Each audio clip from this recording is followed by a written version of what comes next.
Woohoo! Yay! Yep, into this. Welcome back to City of Thorns.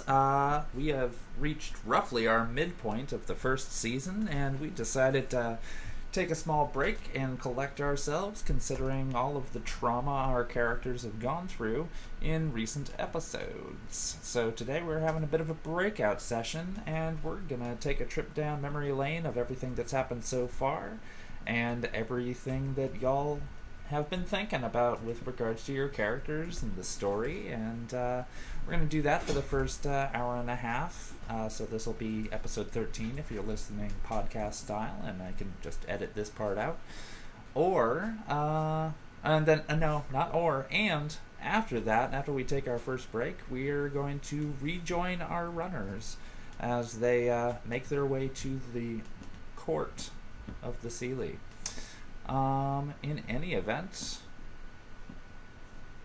have y'all been enjoying the show so far? It's been a lot of fun. It's been really It's fun. been very fun. Yes. Yeah, I was actually really nervous. This is like the first podcast thing I've ever done. Mm-hmm. Yeah, you went into it like a champ though, and it did not seem like you had any problems at the very beginning of it. Yeah, The other day, my partner Destiny told me, she was like, really proud you put yourself out there, and said you got out of your comfort zone. Mm-hmm. I was like, well, it's just I expanded my comfort zone. Yes, you included so much more. Yes. Additional comfort. Yeah, exactly. Mhm. It's like getting an extra 10 feet on my comfort living room. Mm-hmm. Let's see. Roll for social awareness. Just throw the whole case down. Oh, Throw the no. entire dice set. It's like, I have no idea what's going on. Yeah, I don't know what I'm rolling. Fantastic. Have y'all had any favorite parts out of everything that's been going so far? Maybe just with your character, or Guy has a bomb. Guy has a Oh, bomb. yeah, Guy has a bomb. Was good. Guy has a bomb was so good. It was so good that the episode got to be named Guy Has a Bomb. Yeah. Honestly, that mission was just fantastic. So That many was things pretty could fun. have gone wrong. Went so much more smoothly than Y'all adapted real quick. That was a lot of just blind luck too. We were Real. very lucky that just nothing went wrong. Yeah. Yep, and when y'all are rolling for all of those things, and then they worked out, despite the unknown variables that were hiding behind my screen for you. Oh, that was so nice. I love giving y'all huge drones of enormous Gatling guns. Yes, Yes. I like huge drones with big guns, and y'all living. That's a good combination. Yeah, I mean, I think so far you've tried to drop them on us a couple of times. Oh, yes. And one time we locked it in a vehicle, Mm-hmm. Yeah. so it was just stuck. Yep, and that was the first big boss fight I tried to give all of y'all before we even started broadcasting. We were just like, no. Yeah. Yeah. No, that was supposed to be a huge highway chase scene with mortar launchers and everything, and it just didn't happen because somebody thought to lock the sucker down before it even got out of its little tank. Yeah. Oh yeah, that thing. Oh yeah, that was a ton of fun. I believe that was the second session that we did as we were testing out the waters for this entire group in the first place. Yeah. Yep. Those were Yeah. some good sessions. Mm-hmm. Mm-hmm. I think our characters have grown a lot since then. In certain ways, yeah. Yeah. How do you feel? Me? Yeah, how do you feel that that's the case? Extrapolate. Oh, just I mean, one, I feel like we're all a little more fully formed now. Oh yeah. Y'all are obviously a crew. Mhm. Yeah, finding out about Alice and Aurora being two different people. Mm-hmm. Geist is still Geist. Yeah. He's gonna be that way for a while.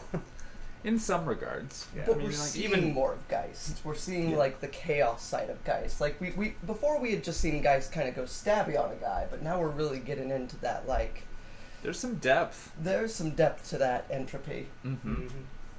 Absolutely. And Titus has some spiritual guidance now that he did not have before. It's That's a true very true. story, Mm-hmm. even if it is Coyote. Not I didn't say a positive influence. No, you did not. I said spiritual guidance. You very much said Yeah. spiritual guidance, and I appreciate that distinction. But it's not nearly as chaotic as, say, Raven would be. No. Thankfully. That's what Titus needs, is more chaos. Yes, exactly. And that's also why Balin is totally sitting there going like, well, yeah, he's got style, though. Say what you will, the man is kaputs. And for D. Wolfie in the chat room, hey, welcome back, glad to see you. The secret bunker that Johnny Titus is currently in is his home, because today is a holiday and the buses don't run correctly. Yeah, you win this round, Trimet. This time, Trimet. But the joke's on Trimet because we got Johnny in here anyway. Mm-hmm. Without giving them any money. Mm-hmm. Yeah. Trimet got nothing. That's true. They could have had it, but no. No. They They decided they didn't want it. Mm-hmm. And I respect their boundaries. That's fair. It's good to have respect on other people's boundaries, Mm-hmm. even though it is a corporation. Speaking of respecting boundaries in terms of a corporate dystopia, we're getting an awful lot of fighting between Alice and Titus here. It gets spicy in the It has gotten spicy a couple in of character times. commentary chat. Like, I swear, like, there's so many times where it's just like, either you two need to be locked up in a room or kept in separate rooms. Oh, no. We're not sure yet. Oh no. Yeah, I figured that's why Geist is like, alright, I'm going somewhere else. I'm gonna go over here. Yeah. Probably just My because favorite it's part common. was like breaking a whiskey glass against the wall as I decided to be done. Yeah, I think that's like the first time a glass has shattered out of somebody's exasperation with a situation as opposed to it just falling. Or there being a fight going on. Or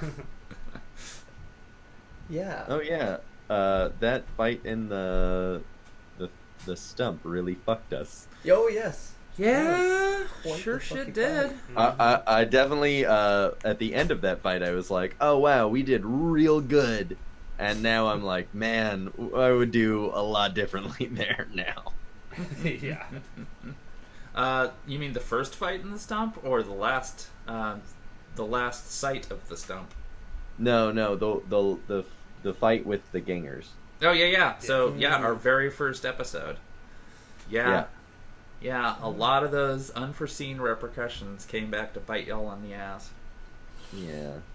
Well, Well, was that the- guy's dead now, so Well, you Yeah. shot him in the head, that's for sure. I did. I did. Not sure that anyone else at that table knows that I did that, but I sure as fuck did. Mhm. Yeah, I was going to say, if you want to go into a little bit of detail of what Titus did after leaving the stump in a huff, I'm sure these two have no idea. Yeah. I'm real proud of it. So, I tracked One Eye down to a bar that he was, drinking at. Who helped you track it down? Oh man, William? No. Who was it? Oh, Coyote. Yeah. Yeah, Coyote led me to the fucking bar that this guy was at, which was fun. And so I called the inside of the bar and just said, you know who wants to talk to old One Eye alone out back, and then just hung up the phone. So One Eye comes out invisible, but I can see that shit with, what was it, ultrasound. Yeah, you were using ultrasound to track him inside. Yep. And then just like saw him come around the corner, tranquilizer dart. And I had an extraction vehicle from that other tavern where I can do interrogations. Uh-huh, the glitchy mistress. Yep. And so like I was just like I like texted the driver now, like right as I shot him. Driver pulls up, I throw the guy in the trunk, we get to the glitchy mistress. I interrogated him creatively. Did you get any And info then, out of him? I did get some info out of him. He, if I remember correctly, he got hired by the police folk because of his connections, and specifically was targeting the sanctuary, which is why he was there. I forget what else I know. I have like notes somewhere of the thing I learned, but I thought we were doing the breakout station second, not first, so I don't have those notes. Oh, I'm sorry. Oh, you're all good. But yeah, I forget what else all I learned from him, but our interrogation was interrupted by the place getting raided. And so I just shot him in the head as I left. I specifically had acquired a duffel bag that was able to be stealthed and was also Faraday protected inside so that I could cut off his head and bring it. But I did not have time for that. Nope, incoming police raid on 2 locations Yeah. where y'all were. Am I mistaken that they were looking for me specifically there as well? You don't really have a lot of information about what happened at the Glitchy Mistress, but they were looking for Titus specifically at the Toss Stump, where he Gotcha. has been seen before. Just gonna say I'm 90% sure that I caused the raid on the glitchy mistress as well, because the guy said that he had a tracker on him, and I didn't put a jammer on until I was already there. Should have coordinated with the driver on, hey, by the way, I'm gonna have a jammer so we don't get tracked. But yeah, I wasn't really thinking super clearly at the time. That's fair. And it is why he started laughing when you put the jammer across from him on the chair. Yep. Well, now who's laughing? Yeah, well, Not him.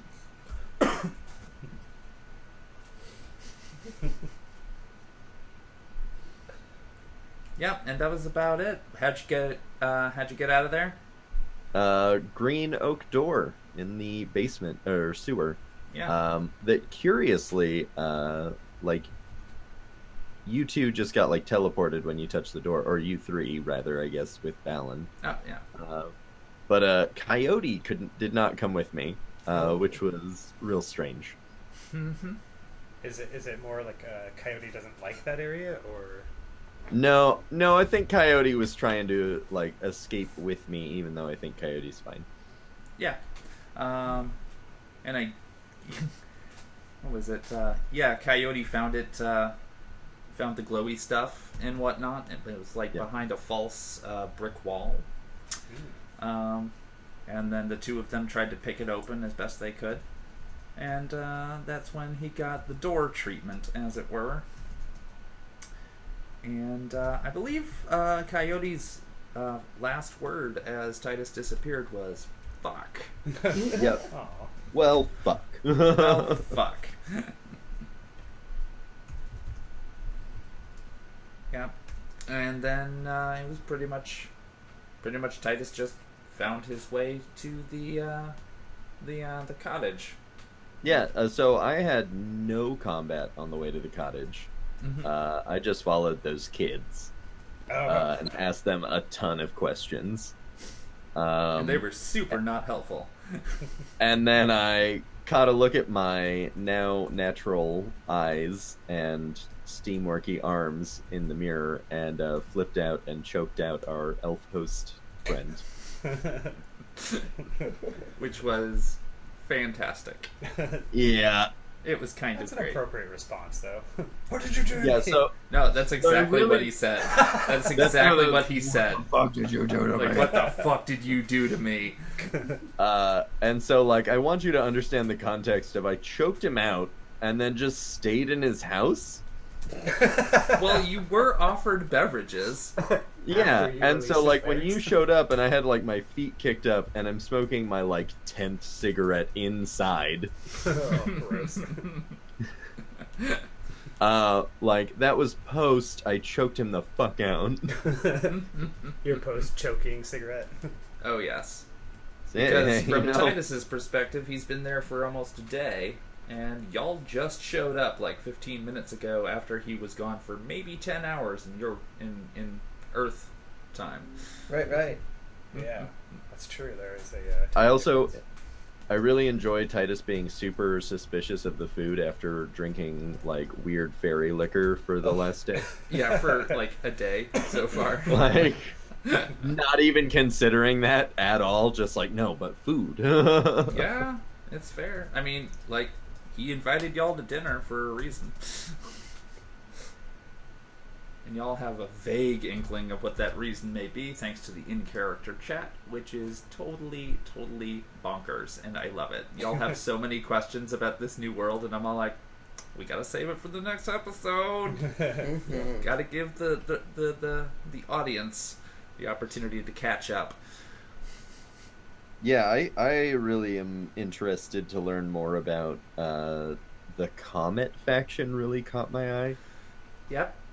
There are so many factions in the Sealy Court, but this one I picked specifically for the sake of their leader, which you will find out more in about, well, maybe later today if we get to it. Dope. We shall see.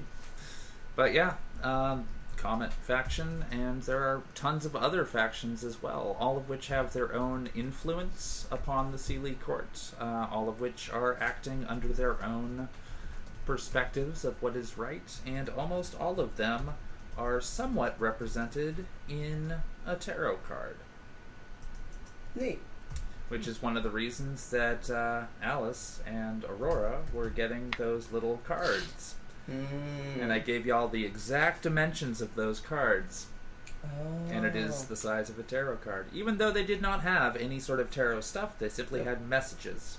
Vague messages. With a nice little border. I'm so used to all sorts of eclectic deck sizes and types. I would have never picked up on that. That's a good detail, though. Yeah, well, Yeah, that is the first time hearing of that, and that's dope. Yep, I was just like, yeah, it's approximately 70, what was it? I think it's 76 millimeters by like 118, something like that. Anyway, we carry sleeves for it at my workplace. So, of course, I was sitting there going like, I think it was actually one time at work where it was just like, way back when you were opening up the very first envelope. And I actually went like, okay, I'm going to type this out. Wait a minute. And then I went over there. I was just like, yeah, that's the right size. Okay, cool. Yeah. But yes, and we sell sleeves for tarot cards. If you ever need that. Johnny. But we still don't carry weave, and I'm sorry about that. Rude. Yeah, I'm working on it. Because that game is totally cool. Not as cool as Shadowrun, though. No. As you slide your book forward. Like, not as cool as Shadowrun. I am very biased in this. Admittedly so. I mean, at least admitting it. Oh, no, I will totally admit my biases because I am right. And so I don't have any, issue with someone having a different opinion. That's nice. Leo. Leo. A little bit of Leo power there. Hey. Where my Leo's at? I thought about doing this, and I was like, no, that's going to be... No, that's loser. And Yeah. I'm like, you're not wrong, though. A true lovable loser. I know. Double L. What does it mean? No. I'm working here. Just don't. I'm just shopping, that's all. No, it's a shop. It's a shop. Just working on it. Something that's been very surreal for me has been playing a character with 8 charisma. And generally, I'm pretty personable, IRL. And somehow I've played this character like they have 2 or 1 charisma. And I don't know how my image of a charismatic person is so jarring. It's a very strange thing to experience. Yeah, and the thing that I appreciate about Alice is that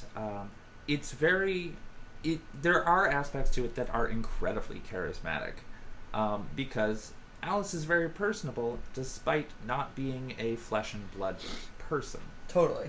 It's just like it's like a more empathic version of old school Data from Star Trek. Aw, Data. You know, like Yeah, able I to see that. empathize with other beings, but also still kind of like regimented in sentence structure.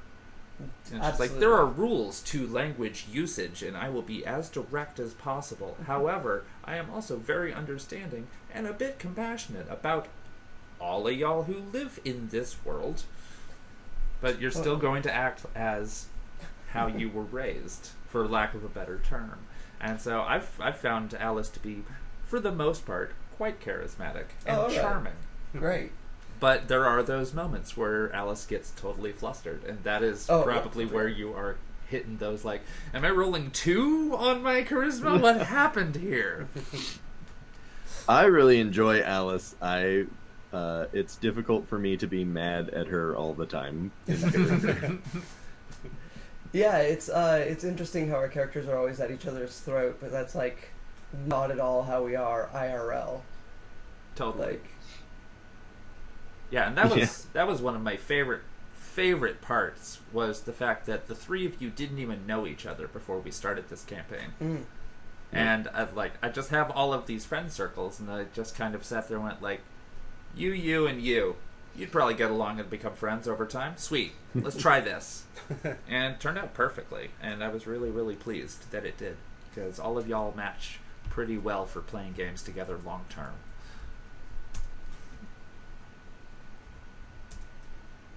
Yes, I just told all of you that you are friends. Get awkward and quiet. Yeah, that's. I was like, do I say thank you? that's what friends No. I mean, don't thank me. Everybody did the work. Everybody I'm did just the glad- work. I'm just glad we very quickly got to a place of trust, so I didn't have to keep apologizing for Titus. Oh yeah. It's like, Yeah. hey, But I like like, hey, like I know that I shouldn't do that, but like this guy would. I'm sorry. Yeah. But I like that because I felt like there's a few games where I've played where people they only said it like after the whole like session of the night, and so this person's just like, am I the jerk or are they the jerk? And then the person's like, sorry, that's what my character would have done. Yeah, And and it's it's just like, like, acknowledge it. You know, I've definitely seen that's what my character would have done as an excuse for Yeah. just like crappy behavior, Exactly. And as that's- opposed to maintaining a character who is obviously this character. Yeah. Yeah. And it's just No, like Titus pains me. Titus has definitely gotten me to cringe on numerous occasions, and I'm just like, Titus, I know you mean well, but you do not express that you mean well. Yeah. Well, I mean, and we even had to have a discussion about that where, like, you asked me, like, where I was taking this guy, and I was like, I think he has to get worse before he can get better. Oh, yeah. And that's why I started giving him a lot of worse stuff to deal with. Yep. Yeah, that one-eye thing, I think, is really going to bite him in the face. Yeah, maybe. We'll find out. Hopefully not the face, because that's the moneymaker. Yeah. Well, I'm pretty sure that Evo has an insurance policy on it, so... On your face? They might have the insurance policy, but do you? Yeah. I mean, don't get me wrong, they've got the tech. Oh, would it be like Tank? The man with the robotic face. Yeah, I was gonna say, like, I don't want to start going down that route. Could you stay mostly intact, Titus? That would be great. I'm trying. I would hate to make you more cyborg than you already are, because good God, the character arc after that. I am actively trying to keep him in one piece. This pleases me, thank you. But still, Notice he doesn't use grenades or anything. right? Just has the C4. Well, that's different. You put it in a thing in a very particular way, and then you get away from it. Yep. And then you do it when you feel like it. Not a timer. I hope that chaos bomb at the bottom of the stairs when I was fleeing to the sewers actually did something. Chaos bomb? The smoke and slippery Oh, grenade. that. Yeah. Sorry, I'm thinking about Eric's, or Geist's chaos bullets, where I have, like, an entire chart of possible no. outcomes. And I forget that, yeah, when you do your double bomb of, like, oh, no, they can't see. And also, they slip all over the floor. Yeah. And I'm just like, that's adorable. But I forget that you called that a chaos bomb. I love that. It is one of my favorite things. It's great. And I also especially enjoy the thought of it being at the bottom of a ladder. Leading into because the that means the sewers. ladder is all slippery. Mm-hmm. Exactly. Like, oh, I'm trying to find the bottom rung. Ugh. You just imagine, like, they escaped into the sewers. What? It's a nice little slapstick show right there at the very bottom Mm-hmm. that you can only see if you have like thermal vision. Mm-hmm. And you weren't running away from them in the first place. Yeah. Yeah. Now, if you had a little pet drone, they could have recorded it for later viewing. But Yeah, Titus having a drone is a thing that I do not think is going to happen. no, you're not set up for the rigging necessary to do that. Nope. Although I was thinking it'd be really funny to like have that like Titus post that on YouTube with the Benny Hill. It's like all these cops are falling down ladders. But then Titus would have to know how to YouTube. Yeah. Drone could. Not going to happen. Yeah. Yeah. Unlikely. Yeah, yeah, that was part of Titus's solo adventure, was trying to find, like, on the Matrix, the address of the place that maybe the guy was at, and then also tried it when calling the bar, like, trying to find where the number is. And managed. Titus Googled. Aw, Well, Titus, you let's be Googled. super real. I got the phone number, but Coyote is who brought me to the bar. There, Not... that's right. So cute. Yeah, it's gonna be great when Coyote finds you again. I can't wait. Mhm. I adore Coyote, Yeah, Coyote is a fan of you too. even though we fought the one time. Yeah, y'all had a tiff. It wasn't really a fight. It was like you were boring because you were doing something she didn't find entertaining. And she doesn't like being bored, so she left. So it wasn't really a fight as much as it was a, oh, fine. No, I definitely enjoyed getting to be snarky with her. Because... It's like, that doesn't get you spiritual boons. Well, Geist seems to be getting along with a lot of the NPCs rather well. Yeah. I mean, I figured something like like the little girl with the baseball bat. I was like, oh yeah, he's totally gonna bite that. Like, Oh yeah, Like, oh. that went in a direction I did not expect. yeah. I actually came up with that character when I was talking about like maybe 7 months ago. Like, I've got an illustration and everything. Like, that character is canon, was going to be part of the story.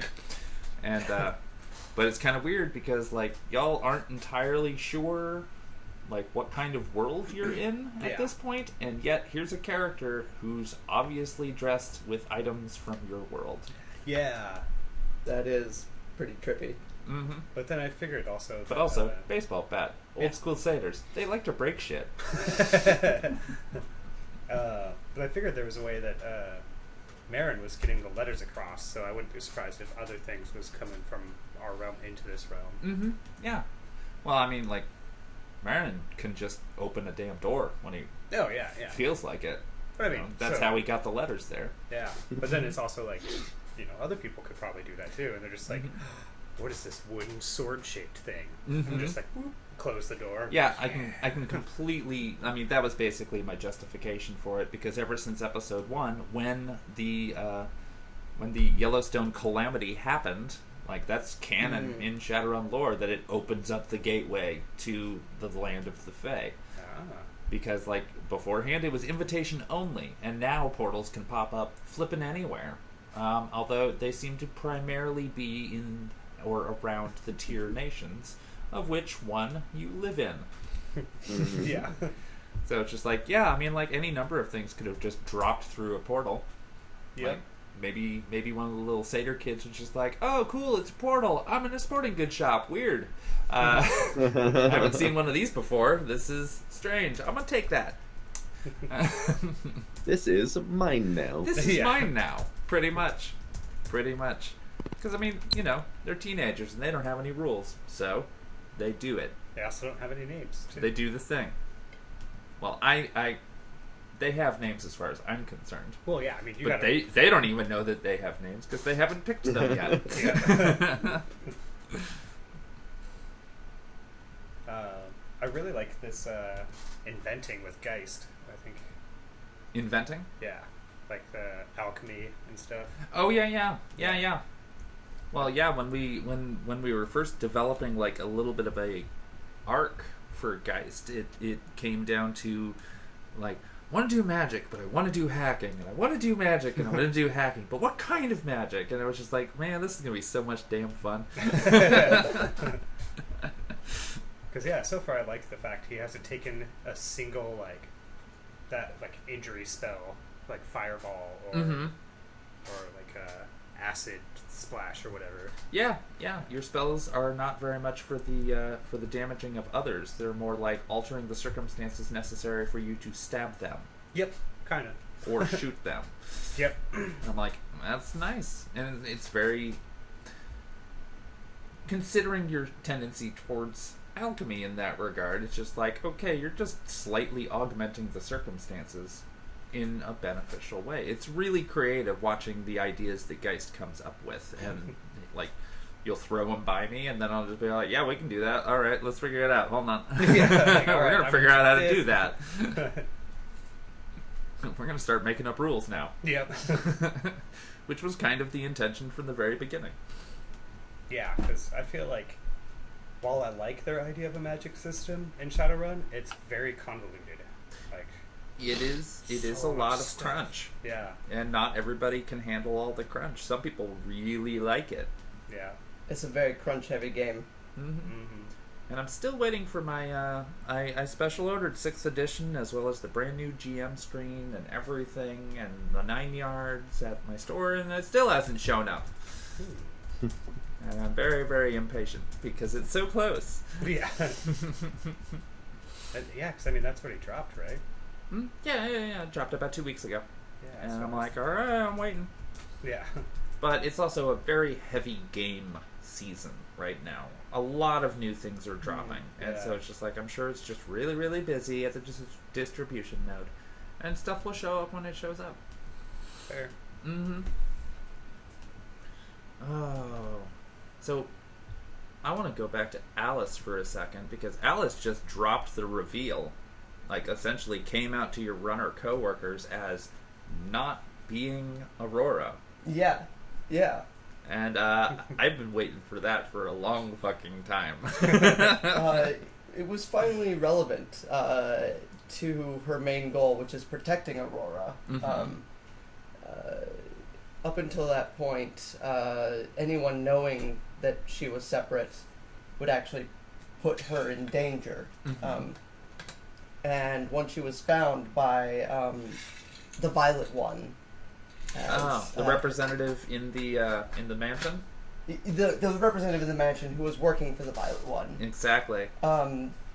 It was clear that her cover was blown, so informing the coworkers was the next step, because once the cover's blown, there's no value in keeping it. Yep. Yeah. Yeah, it was a really tactical move, and it was very much in line with the kind of practicality that I appreciate about Alice. Yeah. But then we now also have the added complication of, like, now I am playing Aurora as an NPC, except for when we're in combat, because that's how Alice gets to interact. Right. Well, now she's a spirit, presumably. Uncertain on that exact detail, but and that's really interesting, especially as someone who works in the coding world. Imagining how close Alice would be to, like, basically machine code and, like, back-end stuff. Like, if it helps, like, the way that I was thinking about it was like a like we joke a lot at Infinity Break about the sentient blood mist. That definitely comes up a couple of times, but I'm also kind of thinking of, like, Alice's current state is not unlike a free-floating sentient nanoswarm, but it takes on the spiritual properties because there's no technology here. Yeah, totally. And So it's just like once you experiment with your new environment, you can start to touch things and interact and move things around without necessarily needing to use Aurora for that purpose. Absolutely, but like the perspective shift is monumental, going from basically reading everything as data, and being able to see from multiple points by just intaking the data from different cameras. Like, as a artificial intelligence, she would just be able to she doesn't really look at the camera feed. She reads the data feed out because it's faster. She would all of her experiences would be very specific, and all of a sudden now she's experiencing things as a person might, and that's got to be just somewhat abstract. Oh, for real. Information is missing. There's no cross-reference because there's no matrix. You can't rerun things. Nope. You got to rely on Nope, it happened and it's over, and you can't re-simulate that. Yep. Yeah, it's wild. And I mean, also she hates being cut off from the Matrix because and also cut off from her wife. Yeah. I knew that was going to be an interesting one when it happened. Yes, everyone shake their fist at the GM for all of the trauma their characters have gone through so far. You gotta quazzle us. Yeah. Well, it's I want to give y'all some heads up, but not too much. And otherwise, Titus wouldn't have choked out their host, which was great. I've really been enjoying the reveal because I get to both maintain my terse relationship with Alice, but I thought it would be very interesting to have Titus immediately warm up to Aurora. Oh, you're different people. I only need to be mad at one of you. Yep. And we had a moment in the in-character chat where Alice and Aurora actually had a chit-chat, and Aurora's just Titus isn't always wrong. Alice is yet to be convinced. Titus is always wrong. Though she has pointed out when she agrees with Titus, that is something she's insistent on doing. Like the food thing, where she's like, "Hey, everyone, don't eat the food." And everyone's like, "I'm gonna eat this food." She's like, "What the fuck?" And then Titus is like, "In my remembrance of stories, you don't eat the food." I'm like, "That's what I was saying." Which is fantastic coming from the one character who can't eat food. Yeah. You know? Yeah. Don't eat the food. Well, yeah, of course you don't want to. Well, I didn't want anybody to. Yes. I didn't want to. That's been really fun is I've been limiting my knowledge of the Seelie to really actual ancient old stories and poems and things like that for Titus's sake. And I've been having a lot of fun with that because I'm sure not all of that holds to Shadowrun. So just the super superstitious oh, you can't eat the food or you'll never be able to eat food on the material plane ever again. Because that's an old Irish poem about these two sisters and goblins that are selling fae food. Yeah, I've been having a lot of fun doing research for this particular section of the first season, mostly because there's a lot of leeway that just lands the interpretation. It basically gives you the society and the factions and influences and various types of creatures and how the culture operates. But pretty much everything else is just left up to the individuals who are running the campaign. As a source book goes, it's exceptionally vague in just the right places, almost as if it was written by people from the Seelie court. It's it's vague enough that it just lets you interpret how it's to be interpreted, which works out perfectly with regards to all of y'all being paranoid about whether or not to eat the food. Yeah, I felt at that point, Geist had already tried a spoonful. That's why he just jumped to am I gonna die now? Yeah. I love that Geist immediately jumped to, am I gonna die? Oh, it was so good. But yeah, I also loved, and this is of course all available in the in-character chat, which you can totally come and join. It is not too terribly difficult with a mere $1 a month donation to the Infinity Break or the City of Thorns Patreons. You can totally see this as it unfolds. But yeah, it was absolutely phenomenal that all of you wound up consuming something, with the exception of Alice. You consumed something before it even came up that, wait a minute, maybe we shouldn't do that. It was great. It was almost as if I purposefully made sure that at least one of you had consumed everything, if you could, beforehand. Which is going to be really interesting once Alice gets back to the material plane. Yeah, that's definitely a thing she's dreading.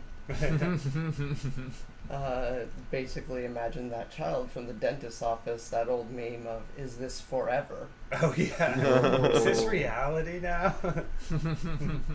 Well, I guess this is me now. Yeah. Yep. I guess Aurora has to learn, what is that, the spirit stuff.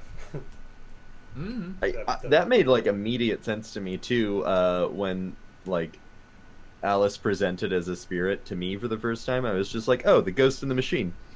Oh yeah. Nice. Very nice. Nice. Yep. I was appreciative of that. And I'm glad that all of that stuff is finally out, because I've been holding it back for like 7 months now, and it's just like, I feel so happy that all of you are now here, even though the future is now a little bit more uncertain. Very true. But yeah, depending on how y'all play that, you may or may not be here too terribly much longer. It's going to depend on how it goes. I thought you were suggesting we might die for a second. It was just like, Yeah.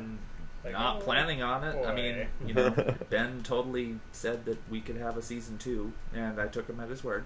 So I'm gonna try not to kill you. He just runs in with a hatchet, starts hacking the No, computer. no. The show is canceled. No. Like, well, I guess they all died then. Yeah. Turns out we couldn't eat the food. Well, that happens. It's Shadowrun. The food, Yeah. the food was poisoned. Yeah. Well, And that's Alice is just trapped there. Like, That's the fun thing about Shadowrun, is that there are so many things in so many of the books that I could totally retcon all of you back to life. Relatively simple. That's fair. It is not going to be difficult. Try not to TPK yourselves, but I will try not to as well. Well, now that we have a safety net. Well, I mean, safety net from the untimely demise of this show? Yes. That's about it, Tit- though. Note to self: Titus is gonna get some grenades. Okay, and if that blows up in his face, we will continue, and he will technically still be alive. oh, okay. Technically. Oh, Evo no. insurance policy. Yeah. Oh.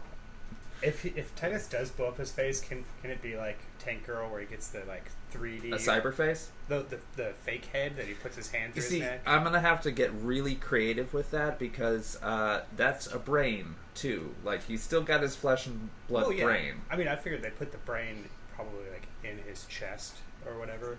In I mean, Tank Girl. Yeah, there's definitely some sci-fi awesomeness that I have read in other formats that I could completely bring to, but I'd rather not blow up Titus's head.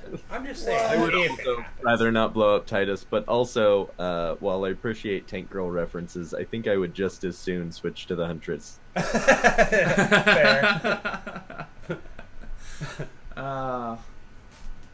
Like, I don't know. I mean, do we have enough stoic characters in this?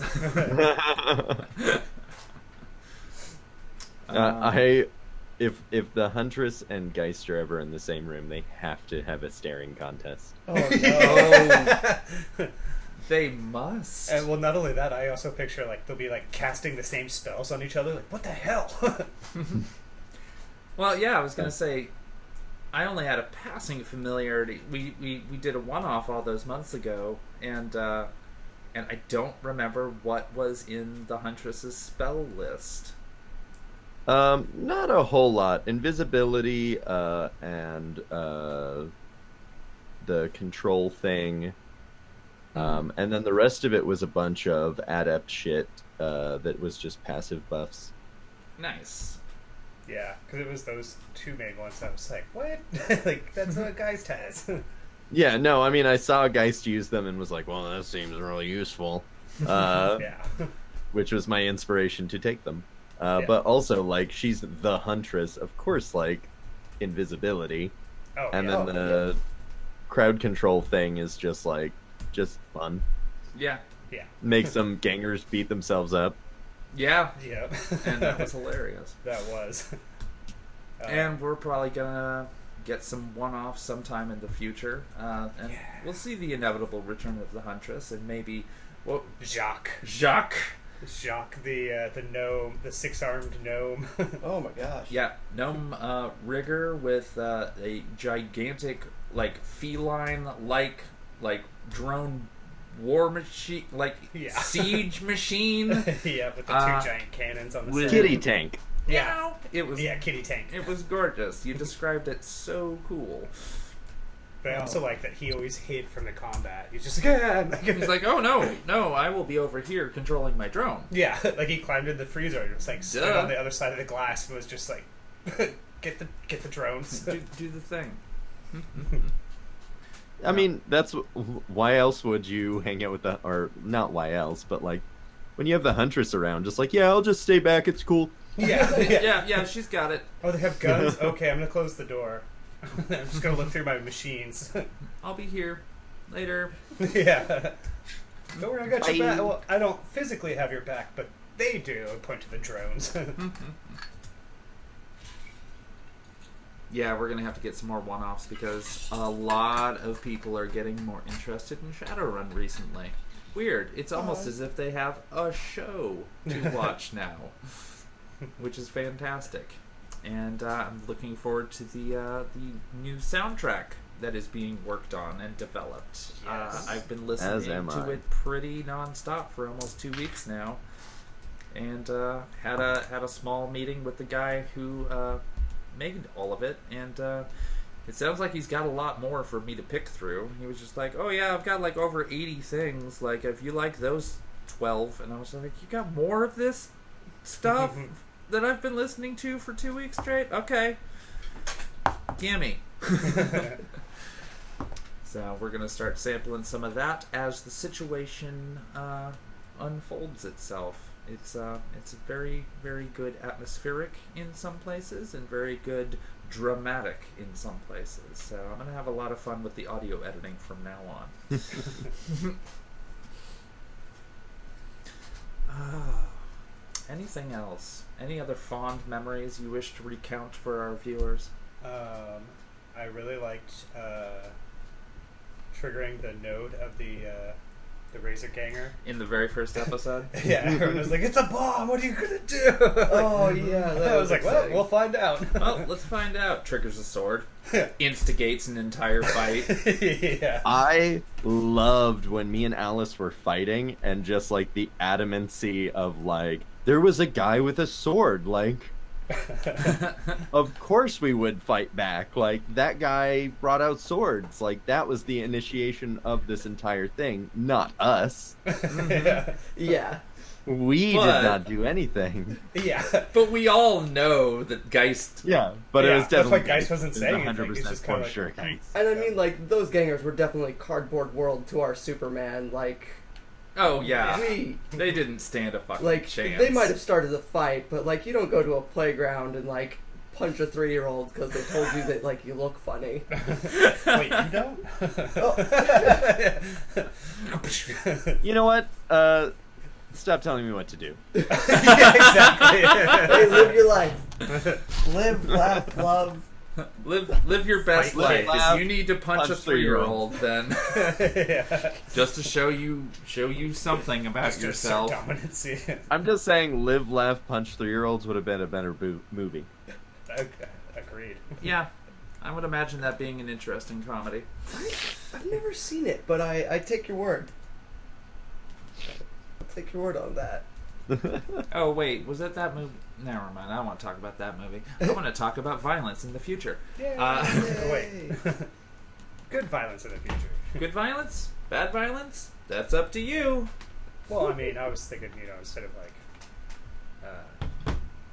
instead of if the cops would have caught us by surprise and we had to fight our ways out, that could have been bad balance. Yeah, that could have been bad in the sense that you were grossly outnumbered. Yeah. Horribly outnumbered. Horrifically outnumbered. Yeah. They had lots of rockets. Yeah, I was gonna say they blew up half the building before we even fully got out. 5 RPGs to the second floor just because they thought Titus was up there. Yeah. I thought that was pretty clever too. Oh, that was fun. That can't possibly be over just like 4,000 credits. I think it's got a little bit more to do with that than that. I think it's got a lot more to do with me kidnapping that guy. Maybe. Maybe. Or maybe they really are that upset about 4,000 credits. I mean, I don't know. Like, how cheap would those rockets have to be? Right? How much are those rockets? They're gonna spend more than 4,000 just chasing me. Mm-hmm. Well, like the Mafia, maybe they just wanted to send a message. Could be. What, not to invoice them? Well, I was also gonna say, like, what kind of message does that send to Evo? Oh, yeah, because it was an official Evo invoice, so, like... Mm-hmm. So I reiterate, so the messages don't invoice them? Like, they had to accept it. Yeah, and they did. Their pay department, like, they should be doing that with it internally to whoever accepted it. It's almost as if it isn't the actual police department itself that is after you. I had to. Because It's almost as if I really want to kill that chief person. Yeah. Well, they're just a captain right now, but they got a promotion recently. And well, I still want to kill them either way. As soon as they got that power, suddenly you don't have any stump. There's no more stump. No more stump. I mean, poor Rhonda being put into the position of having to kill her ex just because the bad guys pulled knives on everybody. Oh, yeah. And now rough. She's lost her project and her home. I think we owe Rhonda an apology. Well, at least one. She killed the first guy. At least one. No, I mean mostly me for the rockets. Oh, yeah. Okay. But you weren't there at all. Yeah, I wasn't there. We'll have to tell you about the rockets. Yeah. Yeah, I don't think Titus even knows about that. No. It's like, oh, hey, they were looking for you, and so we ran away from the stump. All right. Yeah. Yeah, I don't know if y'all had mentioned that the stump might not be anymore. I don't think we have. No, and especially that, like, there were rockets just, like, where you spoofed my voice. Yeah. That was kind of the part where I was like, whoa, let's go. I'm looking forward to that, because, like, if we go back and there's, like, cops there, like, Titus just confidently strutting up, like, you won't shoot 10 rockets at me, haha. Oh, wait, they will. And now the hunters for season 2. I'm sure we'll pass on that information. Yeah, I'm sure soon. I'm sure the gangers that live across the street in the abandoned church would just be all like, "Oh, fucking Titus is still alive. Cool, that guy was neat." But also, didn't they RPG the shit out of him? Yeah. Like, what's he working with? Invincible. Yeah, I was gonna say, like, the local gangs are gonna be all like, "Oh my god, it's the second coming of Titus." Oh no! The last thing the second coming of Titus. We need is like a religion around Titus. Well, I do say that is the first thing we need. I do say at the beginning of every podcast episode that there's cults implied. I didn't say who was the beneficiary of said cults. It's Titus. Gosh. It could be Titus. We'll find out. It's 100% for sure Titus. Titus came from cults. He will return to cults. Oh gosh, he will return again. That's too much of a circle for me to resist. Oh, no. We're gonna have to see about that. 'Cause not the cult I was thinking about. Although they live in an abandoned church, who knows? I would love to see Titus, like, at the head of an anti-technology cult. Why does your leader have robotic arms? It wasn't his choice. Why are you so mean to He him? lost his arms for us. Yeah. He gave up He his sacrificed arms and his- eyes so that we wouldn't have to. He Uh, gave up his arms so we could see, or his eyes so we could see, and his arms so we could touch. And his arms That so we doesn't could make hug. any sense. Yeah. Gave up That his doesn't eyes make any so we could sense. hug. Shh. Shun the non-believer. Shun. Shun. Shun. Okay, so far, Okay, so that's going to be our Christmas episode. yeah. Titus, The Cult of Titus. Oh no. I love it. So, looking it up, it is 40,000 new yen for explosive ammo. Okay, 40,000. So Yeah. yeah, it's not about the 4,000. No, it's not about the 4,000. no, it's not necessarily about the 4,000, but also it's just like, no, there's something going on here. Oh yeah. But at the same time, like, we all know the statistics of militarized police force getting grossly disproportionate amounts of funding, comparatively speaking, to all of society.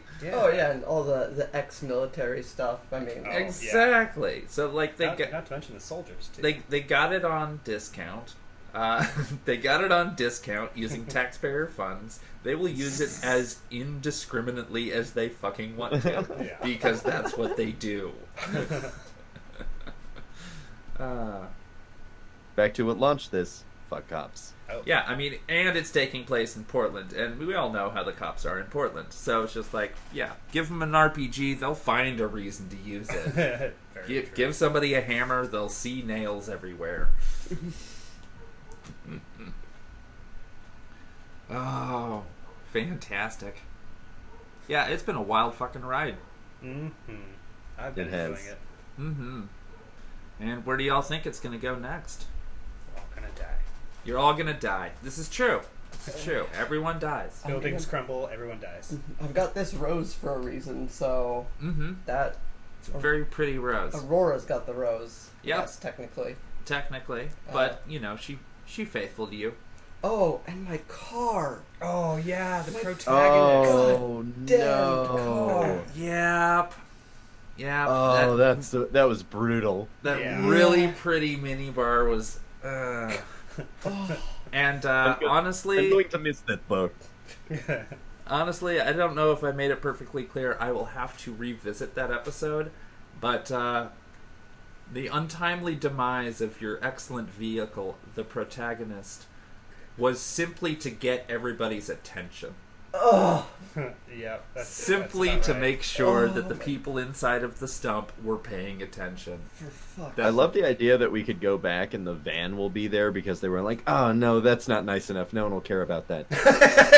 Oh. Although Geist would have probably cried. I spent hours carving insignias into that thing. Mm-hmm.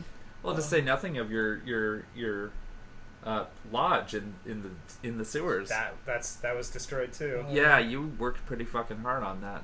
Yeah, but Was the lodge destroyed? Yeah. Well, it was in the sewers, and a majority of the stump collapsed, but I didn't go into Oof. any further details after y'all were making your escape through the sewers, so you're gonna have to wait until you get back to Portland before you figure out what the hell happened to the stump. well, and then also it was rigged to explode from day one. That little extra bit of C4 where Geist got God. some C4 and Titus got some C4. He rigged it that if you break through the physical barrier spell, that it just explodes. Cool. Well, Yeah. that place is probably gone. Oh yeah, I was like, yeah, if they force their way in there, it just explodes on whoever first crosses that line. Oh, that's dope. Yeah, Yeah, Eric had established that ever since Geist had asked for like a basement sewer room thing, and started dragging his bed down there and whatnot, and none of y'all questioned how weird it is at all, and I loved that too, because at that point in time your characters were pretty much like, yeah, Geist is weird. Yeah, he's weird, whatever, okay. And Yeah. yep, he totally rigged the entire sewer area, well, around his room, to just detonate if anybody came in without his permission. Yeah. Yo. Yep. So y'all were sitting on top of a bomb for a long time. Yep. Double dope. The first explosion, I thought somebody was coming through the sewer, and they went in there, and I was like, "Oh no, that's our cutoff! Like, Mm-hmm. how are we gonna escape?" Well, didn't you do something to the sewer exit That was or the sewer entrance to the basement? That was the Darkness? no-see Yes. bullet. He was ejecting them out of the gun and placing them or throwing them. So Mm-hmm. So That- they would activate. yeah, So it's just like, yeah, you can't see anything. It leads to the sewer, but you can't see anything. yeah, you got to either No, you wait literally for the can't see duration or anymore. yeah, yeah, Like, yeah, climb down into the sewers. You don't know where any of the stuff is, though. yeah. Like I think I'm turning this. Mhm. It's like not the right thing. And that was a really good way to stall them. And I was really, really impressed that you came up with that. Yeah, 'cause Mm-hmm. I was like, well, yeah, he definitely wouldn't want all of the refugees and Rhonda to get caught because that's not who the police are after, but Mhm. also, I mean, they could be after the refugees, but They were. yeah. They were. But they didn't announce that. Nope, they asked for Titus. They did not announce that they knew the refugees had sought shelter there at all. Yeah. Mm-hmm. Instead, they just. Oh, I wonder if they're gonna try and make Titus out to be like the ringleader of all of the vampire stuff. Well, I There's don't know. Titus's cult. I was gonna say. There's Titus's cult. Yeah. So this cult member with ties to Evo Corp. Oh, Buttercup's not gonna like that. Oh yeah, Mm. that would be pretty bad for you. Mm-hmm. But also, how long are y'all gonna be missing? You don't know yet. True. So it's just like the rumor mills in Portland can spread and spread until the story doesn't even resemble what happened to y'all. I love that. Mm-hmm. I can't wait to see what people think happened. So the They'll cult be of like- Titus. We heard that you punched the sun. Yeah, it totally did that. Absolutely. Yes. I punched the sun 3 times. We only heard about one. It was definitely 3. The sun backed down. Stepped off and it brought winter. Mm-hmm. And that is why it is almost Christmas. And that's why it is Christmas. Oh wow! I heard you. I heard. Yeah, you punched the sun 3 times, and that is why you gave up your arms Yes, so that they could feel. You're welcome. I make this sacrifice for you.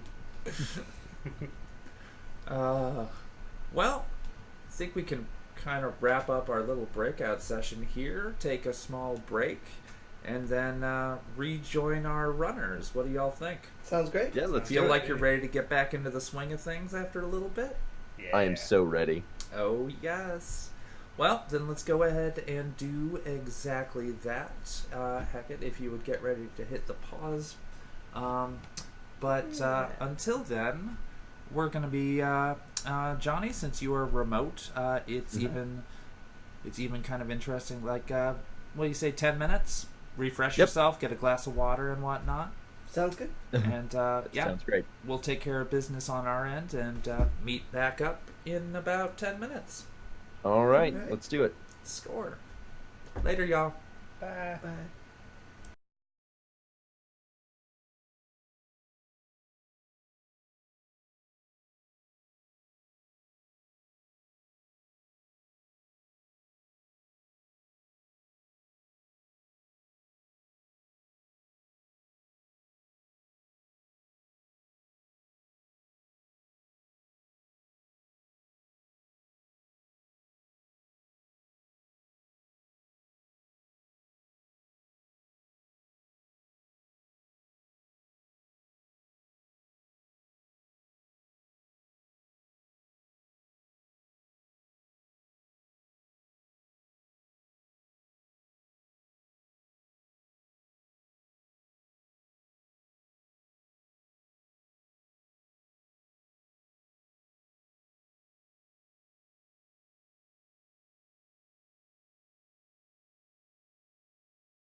Boom.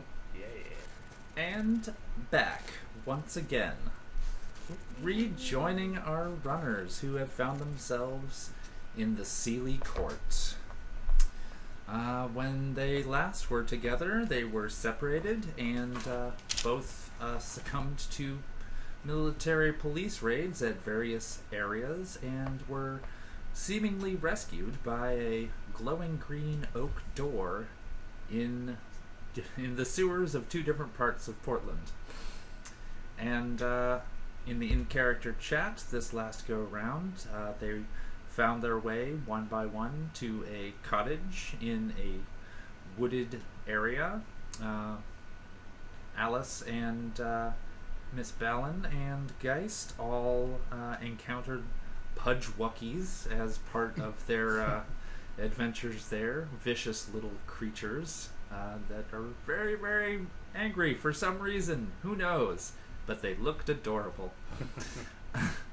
And then they enter the cottage and find Titus already there, feet kicked up on the table, sipping some fey liquor of some sort, while their mysterious benefactor, Marin, is busily cooking dinner in the other room for them because they are the honored guests at his request, for lack of a better term.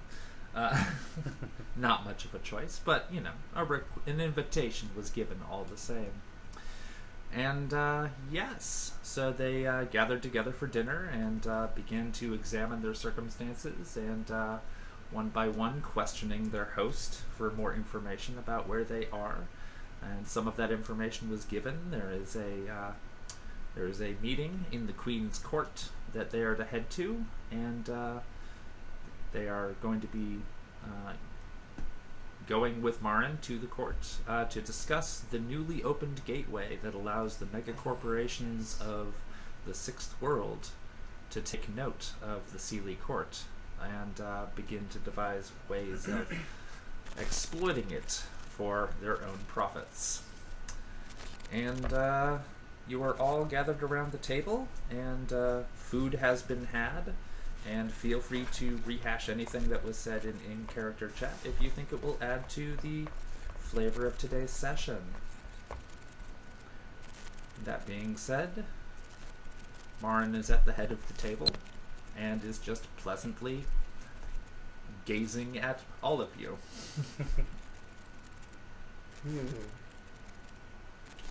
Alice is still... Go ahead. So what exactly is this comet fiction? Well, the Comet faction are a little bit more rebellious, comparatively speaking, to the other factions. The Comet faction operates under the idea that there may someday be a calamity that everyone should prepare for. And it may come in numerous forms, and at this point in time, they believe that the opening of the gateway may be the omen of that calamity in the form of an invasion from another world.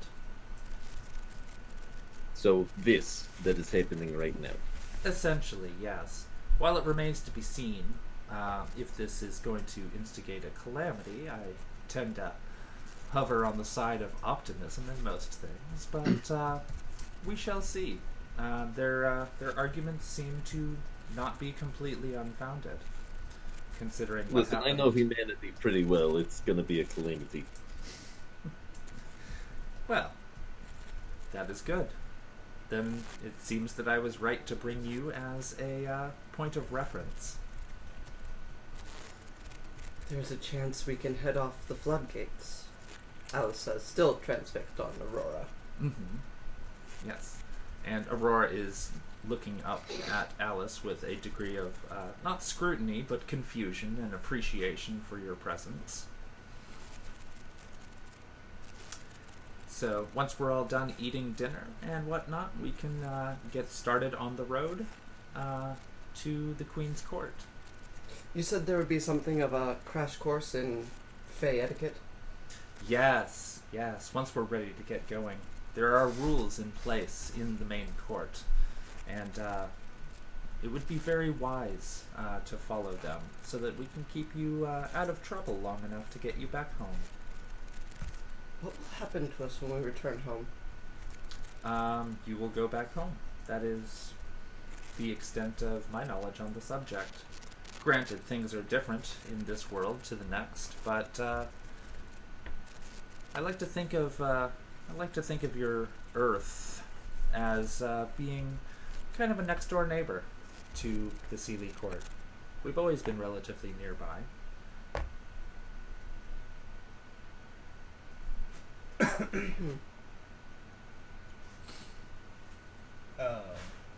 What are the other factions that would be meeting in this court? Well, there are approximately 20 of them. I don't have dealings with the vast majority of them, but they all seem to generally get along inside of the court.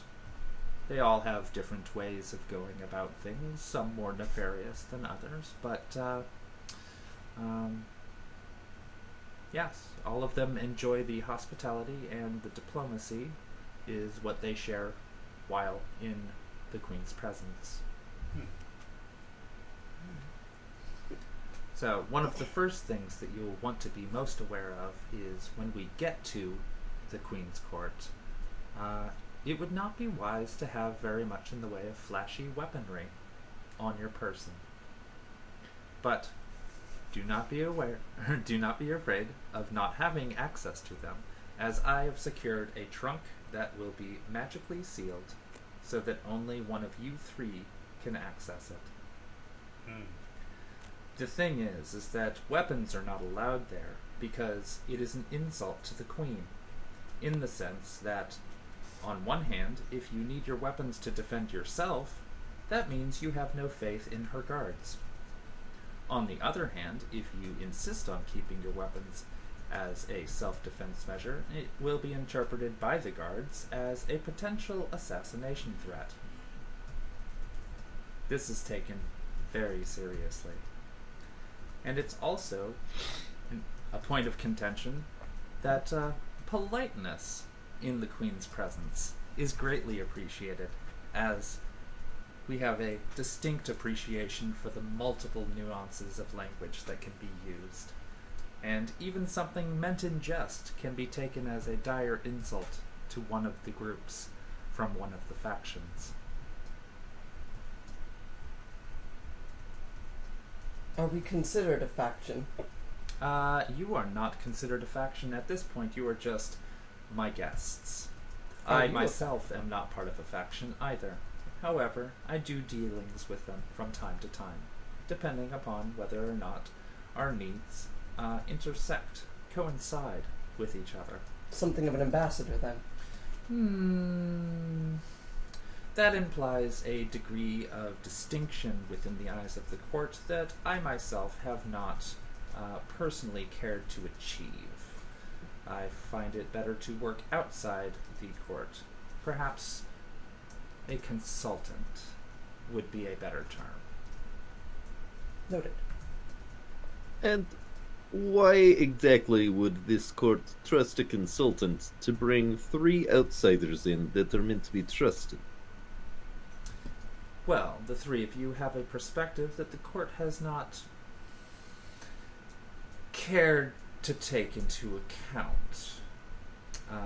The court finds itself most oftentimes concerned with larger forces, power grabs, various forms of non-diplomatic issues. So what makes you the person that they would listen when you brought this up? Well, I do have a reputation, and they do have a tendency to consider my thoughts on numerous matters, as I have gained the respect of the Queen as well as her consorts.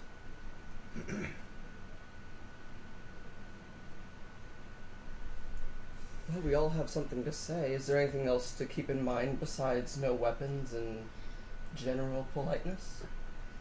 That's probably enough. I mean, don't stare at the guards for too long, and the guards also have their own guards. who are also not to be stared at. If you just keep moving about your business and ignore the guards, you won't encounter very much feedback from them. Noted.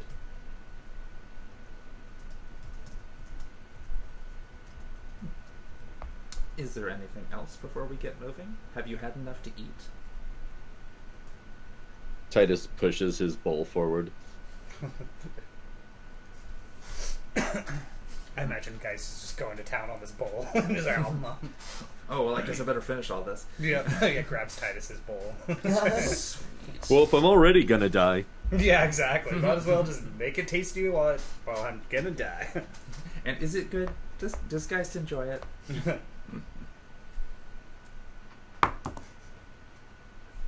Yeah. I mean, like it's food. Yeah. Oh no. Roll a 4. Poor I mean, Marin. that's close enough. Yeah. Oh, Marin would not care. Also, he'd probably be like, hey, you're a human paladin. It's like, well, you're new here. But all right. So, any last things before you leave the cottage? Where is this magic chest? Oh, come with me. And he begins to walk towards the front door. And when the front door is opened, you see a very large and ornate carriage on 4 wheels. And it's got beautiful gold like inlays in spiral patterns, much of which are kind of representative of ivy. Like they kind of look like vines were the inspiration, but it is all made of gold. And inside of the carriage, he points out a large chest. And it has just appeared. It's not drawn by anything. It's just a carriage. That's all. But it's got 1 door on each side and a chest on the interior that is open. Will I be able to travel with this carriage? I assume you've taken precautions, Alice says, just like shaking her. Of course. I've made this trip numerous times without incident. Okay. And we aren't going to get set back without whatever we put in the chest. No, what goes in is what comes out.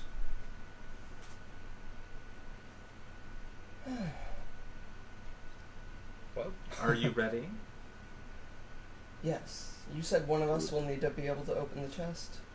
The chest is intended to only be opened by one of you 3.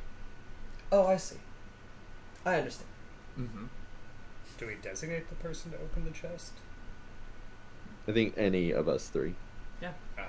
You could, if you felt that was a reasonable precaution. Whoever grabs it first works. Yes. I mean, I understand that if only one of you had it, and coming from Earth, I can't imagine that you necessarily trust each other that much. I trust my coworkers. It's more you I don't trust. Wonderful. I trust my coworkers. That was to both responses. I trust my coworkers to behave as they will. And Aurora is going to give a nod to that. Balin, on the other hand, is not enjoying this in the slightest and is scowling. Will Balin not be able to open it? Clarification, because she is not one of us 3. Well, there's Titus, Aurora. Well, I mean, Balin could, hypothetically. Oh, okay. Yeah, so I guess I misspoke there. Oh, no But, worries. I was just... That's a hypothetical. She also has shown no intention of relinquishing her weaponry. I see. Balin might have to sit in the cart. Or the You carriage. wait in the cart. Yeah, exactly. We're going to go take care of business. Though that might actually be a good precaution, having someone on the outside as backup Mm-hmm. isn't a terrible idea. And knowing Balin's strengths, it might be wise. Mm-hmm. Yeah. So at that point, while all of you are trying to figure out what the best course of action is before getting into this cart, the 3 satyr children come prancing the hell up seeing that you are now not inside of the cottage, which is boring and silly. So the one with the baseball bat comes prancing up to Miss Ballin, and it's just like, "You're tall," in the typical annoying child fashion, and basically just starts inspecting her, like completely no boundaries appreciated here, and starts poking at her briefcase, and she's like, "What's that? What's that? What's in there?" And Miss Ballin is not amused and steps into the carriage. "We're leaving." And so, yeah, the one with the baseball bat then just kind of pouts and boo-boo lips at Geist. Sometimes when you ask people questions they don't want to answer, they try to find other solutions to escape those questions. Why? Because that's how people are. Why? Because I can do this all day. Why? Courage. Because I once had a little one too. And I just kind of pats her on the head, like gets in. Aww. Yeah, she's thoroughly confused and has no idea what the hell you just said. You'll understand when you're older, as he closes the door. Cool. Does anybody else get in? The house is already floated in. Float Yeah. in? Yeah, excellent. And Aurora's like right behind you. And Titus? Make sure to be the last person to get in. Of course. And does so begrudgingly. Yeah, and Marin is just like grandly gesturing just for Titus with a beaming smile on his face of appreciation. Geist locks the door. There is no lock that you see. Yeah, I was thinking a little latch thing. Mm-hmm. Cool. Well, once everybody gets in, Marin included, and it's very comfortable and spacious in here. Like, you get a nice red velvet interior and everything, and it's got gorgeous windows that are just a pleasure to look out of, and the carriage starts moving. Would one dare to say that the carriage is larger on the inside? Not by much if it is, but Okay. you feel comfortable, and so you might interpret it as such. But I am not answering or denying that. Titus kind of elbows Aurora, and is just like, "Would be nicer if there was a bar, though." Oh. Because he doesn't know. Oh. And so Aurora's reaction to that is going to be one of like open mouth, just like, I can't say something, but I need to say something right now, and then she just kind of like slouches. Alice will actually reach over like her ghostly hand and put it on Titus' shoulder, like actually in like an attempt to be comforting, and say, "We lost the protagonist." Mm-hmm. Oh, holy shit! What's it on my shoulder? Yes, because Alice, you can quasi-tangible some things now. Like, you gotta focus on it, but you can touch things even in your weird spirited form. I'm semi-physical now. And we don't have a car anymore. Oof. And the minibar is gone. I mean, the car. The car is gone. I'm gonna miss that bar. I think we all will. As Titus makes commentary on a bar of some sort, Marin just happens to have a bottle in his hand. Y'all didn't see him bring it in with him, but he's just like handing it over to Titus. The entire bottle, no glass. Titus like flicks up the cork off with his thumb and is just like, "Thank you." Mm-hmm. And Takes a big swig. Takes a big swig. Then you will recognize that you are drinking a very, very sweet honey mead. Titus makes a gross face and hands it to like whoever is closest to him. Geist grabs the bottle, smells it, tries a little bit. Just kind of start downing it. Nice. They hate sweets. Mm-hmm. After that, he's gonna be like, "So is the carriage like the cottage? In what way? If we required cakes, would cakes appear?" No cakes appear. And Marin chuckles to himself a little bit. He's like, no, this carriage is for a different purpose. Everything has a purpose. Mm. Not in our world. Mm-hmm. Is anybody looking out the window? No, I'm too focused on Aurora to be looking out the window. That's fair. She is likewise focused on you, occasionally looking at Titus with like that look of incredulity. Just like, what the fuck? Oh, fucking car. Titus is like staring out the window longingly like a kid in an emo music video. Excellent. So then Titus sees rows and rows of trees going by. Geist? Yeah. He, Still drinking? he's slowing down a little bit, trying to remember, like, oh yeah, we're going to be meeting little royalty. Like, but yeah, he's gonna kind of stare at Marin and be like, so, about opening doorways, is that, were you born able to do that, or would you be able to teach somebody how to do that? Oh, yes. I was taught by the previous person who owned this cottage nearly 1,000 years ago. I suppose I could figure out how to teach someone else.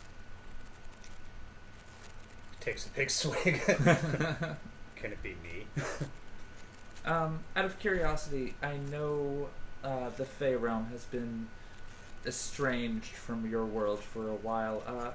How many decades do humans live now? Probably close to. I'm thinking like out of character. I'm thinking with modern technology. With modern shit, you could probably, live past 90 relatively easily. That's what I was thinking. Relatively easily. Getting close to 100 as the average. Yeah, like I would say at this point in time, like you could max out at about 125 on average if you were totally taking care of yourself and the medical technology. There is longevity genes And as rich. Yeah, and rich. Well, that's the thing. It's like, because longevity technology being what it is, you could live a shit ton longer if you were rich. Yep. Mm-hmm. And certain elves live even longer than that. Mm-hmm. Yeah. But 3 decades if you're poor, 11 if you're rich. yeah, right. It's like most runners don't live past 50, so you're already doing good. Yeah. Or not. Or just nearing the end. Yeah, that's kind of, still to be determined. Mm-hmm. So yeah, guys will say reasonably about 90. 90? 90 decades? Oh, decades now. Maybe one. 1 decade? Goodness, humans have changed. Geist is just still drinking. Like, I think what Geist is trying to explain is for our poorer populations, 5 is a typically good number, and for the more wealthy, 12 is reasonable. Decades, though. Yes. Well, Geist, I don't think I can teach you. I'm afraid it took a very, very long time for me to learn, and Geist just ignores him. yeah, just starts drinking. Like, oh, but I want to learn it. I want to learn all the magics. Mm-hmm. But, seeing as how the rift has opened, maybe you'll have another chance. Maybe. Suddenly, the carriage screeches to a halt, which is interesting because there's no pavement.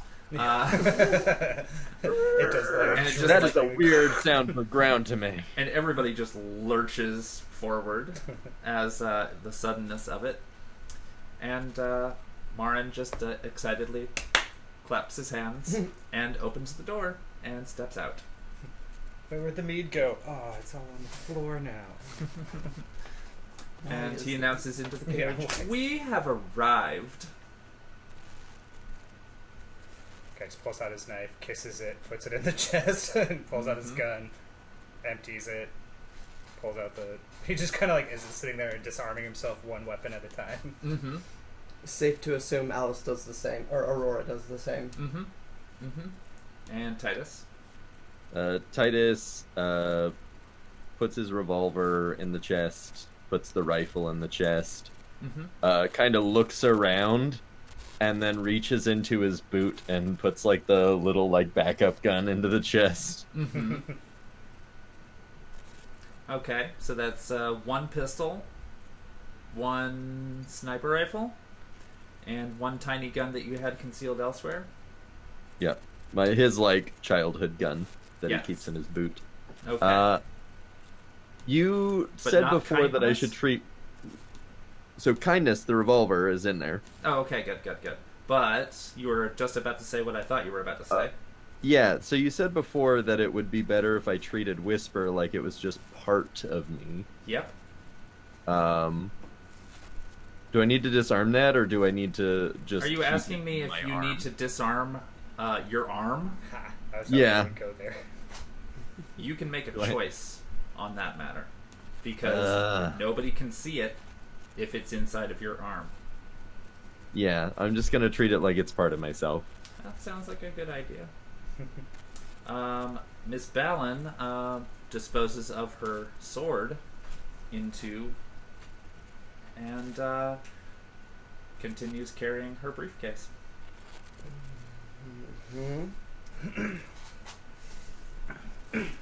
And is anybody stepping out? Geist is holding his book in front of him, kind of like, maybe this will stop a sword or something. Alice will float on out because Yeah. I mean, your book does not appear to be a weapon. Nope. No. I just figured it was thick enough that if somebody tried to stab him, That's also true. Score. Oh no, but then whatever that book is would get stamped. Yeah. I mean, Is that book the nanobots? Did we establish that? It has been kind of vague thus far. Probably for reasons. But so Miss Ballin gets out and just kind of stops and is blocking the door. Alice, you will be able to see that there is a immaculately large stone castle in front of you. Like, directly in front of you. Well, I'm gonna wait for Marin to lead the way because Okay. Well, Marin is already out and is waiting for everybody to get out of the carriage. No one left behind.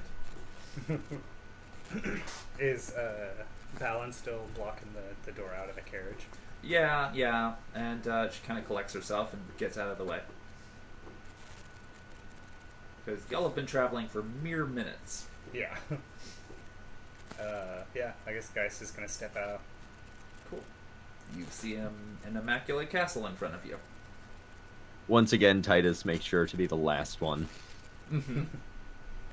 But he has his jacket back on. All right, score. The nice fashionable one. Mm-hmm. Yes. Okay. That's good. That's a good one. And yeah, so Marin's just sitting there going, "Welcome. As you can see, we have arrived." And as y'all begin to look around, you will see that you are in front of the castle gates directly in front of you, and you are in a bustling court of activity, like a courtyard. There's merchant tables all around, there's various buildings, there's what appears to be some sort of like public house nearby, and a plethora of creatures that none of you have ever seen before. All shapes, all sizes, anywhere from 1 foot tall, floating through the air, standing on the ground, 16 feet tall. All kinds of critters, all over the place. Geist is gonna open his book and just be like, "Oh yeah, can't take pictures." Oh. Nope, no photography allowed. Yeah. Is there a sign, no sketches, please? Don't be sketchy. I'll see what I can render from my eidetic memory when we return to the land of tech. That would be most excellent. Awesome. Well, once you all disembark, Marin begins walking up to the gateway, the castle walls, as it were. And once passing through, is anybody following him? Oh, yes. Yep. Okay. I imagine Geist is getting kind of distracted, like looking at the merchant wares. Like, what is that? Mm-hmm. What is that? Mm-hmm. Titus is just like is taking Geist by the shoulder and like, I want to know what it's called as he's being dragged away. Yeah, so, okay, the shopkeep, who looks vaguely humanoid, only vaguely, Yeah. with 3 arms sticking out in various odd and not seeming to be attached to anything resembling a symmetrical skeletal structure, just looks at Geist in utter confusion. Do not speak Come on, English. buddy. He's being pulled away. come on, buddy, come on, buddy. But I want to know what all this stuff is. Yeah, I know you do. Come on. Come on, think of it. We are one of the few, very small percentage of people from our material plane over here. Yeah, I'm sure you'll take care of that later. All right, come on, buddy. All right, fine. Marin's gonna look back after you finally rejoin. There'll be time for sightseeing later, guys. I know you're happy. But there's so much to see ahead of us, too. And as you approach, there's another inner gate. And this one is flanked by 2 creatures, which are, I want to say, approximately 10 feet wide and 16 feet tall. And they are covered with moss and a general green. Their bulk is immense. They look somewhat masculine. And they have large green beards and various branch-like horns sticking out of their head at very odd angles. And in front of both of them, standing in the center, there is a cloaked figure wearing a silver mask and a single red gem where its forehead would be. And the details of its form are clouded. Would the 2 giant beings, is their skin like moss, or is their skin like bark, or? Their skin would be perceived as being not unlike bark. Okay, cool. Mm-hmm. I imagine Geist is pretty mystified by that. Mm-hmm.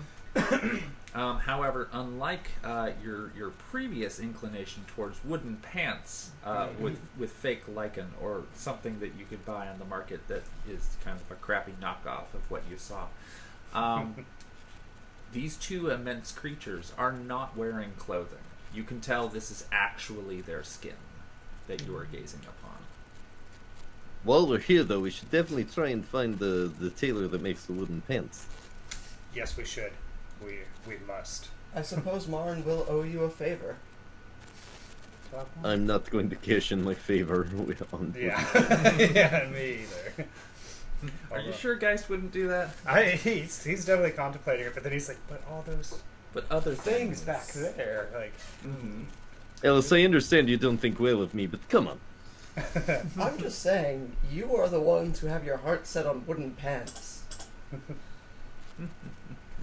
So as you approach the what appears to be maybe 3 guards or 2 very large creatures and a person in a robe, Marin walks right up to the one who's in the middle in the robe with the gem in the forehead and just sort of walks right around him and then directly between the enormous creatures. Gonna follow suit. Gonna follow suit? Yeah, I was watching those 2 follow Mm-hmm. Marin's things. Yeah, guys, gonna be like. And everybody give me a perception roll. Insight, or what is it? It is coming up shortly. I got 3 hits, 3 glitch. Logic, willpower. You got 3 hits, 3 glitch, is that correct?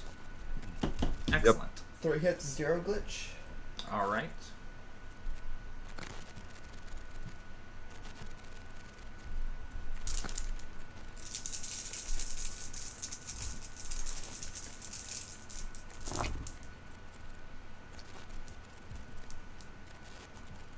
That is 1 hit, 1 glitch. 1 hit, 1 glitch. All right. Alice, you are going to notice that the 2 immense figures on either side of the door are staring at one of you. But I don't notice which one. No. They are watching one of your party. Great. I do not, double back or look back to, confirm or affirm anything. Okay. Score. Wait, is Balin with us, or is Balin Balin's staying there. back at the... Yeah. Okay. Balin's there. Balin didn't notice anything. Cool. So when you enter this entryway, you see the bustle of the open court.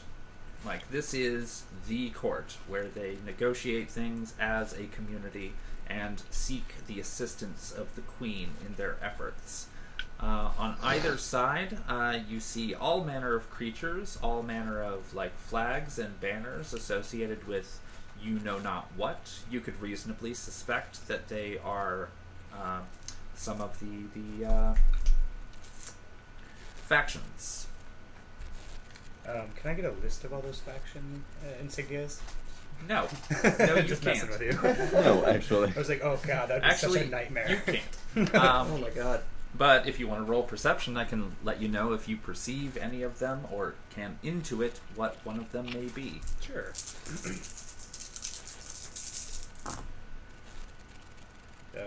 3 hit, 4 hits, 1 glitch.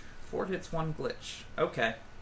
You will see one flag off to the right-hand side and a little bit further up that looks suspiciously like a comet. Guy's just gonna elbow Alice and then be, oh yeah. Just kind of point. Elbow through Alice. Exactly, yeah. He's like, hey, It's like, hey, oh, oh. yeah, that's right. Yeah, I forgot. Sorry. Boundaries. Comment.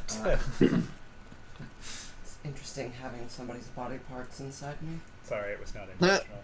Mm-hmm. But other than that, he's just like, that one looks like a comet. That very well could be. Mm-hmm. And let me know if anybody wants to check out that same comet. Or anybody who's near it. Are we kind of walking by it, or is it just like... You are stopped. Marin is stopped and hanging back as the proceedings have already gone forward. Oh, okay. And you can see that there is there's the crowd, like there would be just like a center row, and then everybody is just naturally separated to the left and to the right. There's easily 100 people in here. And there is a stairway, and what is kind of like would be an altar, you might interpret, except it's out in the open air, and there's more courtyard and more stairs behind it that lead into the main bulk of the castle. Does it seem like this row in the middle is like the wait line? Nope, it is just an empty corridor between groups of beings. Oh, okay. Yeah. See. You know, I am gonna... in case anybody wants to walk up it to inquire something. Oh no, I'm just gonna stand near Marin. Where were you saying, Titus? I'm gonna peek the people by the comet flag. Cool. You wanna roll for that? I do want to roll for that. I think you should do that. I'm using a digital roller because That's fair. my dice would be real loud on this table. Mm-hmm. That is 6 hits, 1 glitch. Okay, that's pretty phenomenal. So I'm happy about it. Yeah. So you can see one of the reasons that the flag is a lot more obvious to y'all is because it's being held by another creature facing away from you, who is also about 16 feet tall and 10 meters wide. But they have softer features, but you just can't tell what the bulk of their build is. Like the 2 guards behind seem like very, very intimidating and maybe muscly. It's hard to tell with bark and tree-like coverings. Sure. But this one seems a little bit willowy, you might say. Like there's a kind of a droopy nature to its figure. And they are holding the banner. Alright. Guy's just gonna kind of like gently poke Marin in the shoulder. And, Yes? What is it, guys? What is the being that's holding the flag? Oh, well that would be the Comet's leader. I mean, is it an elf?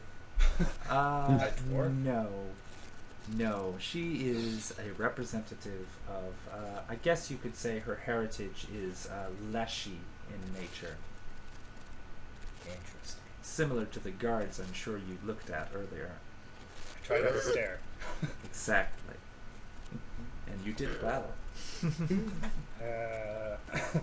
Who's the That figure- comment about picking Comet because of the leader is making a lot more sense to me now.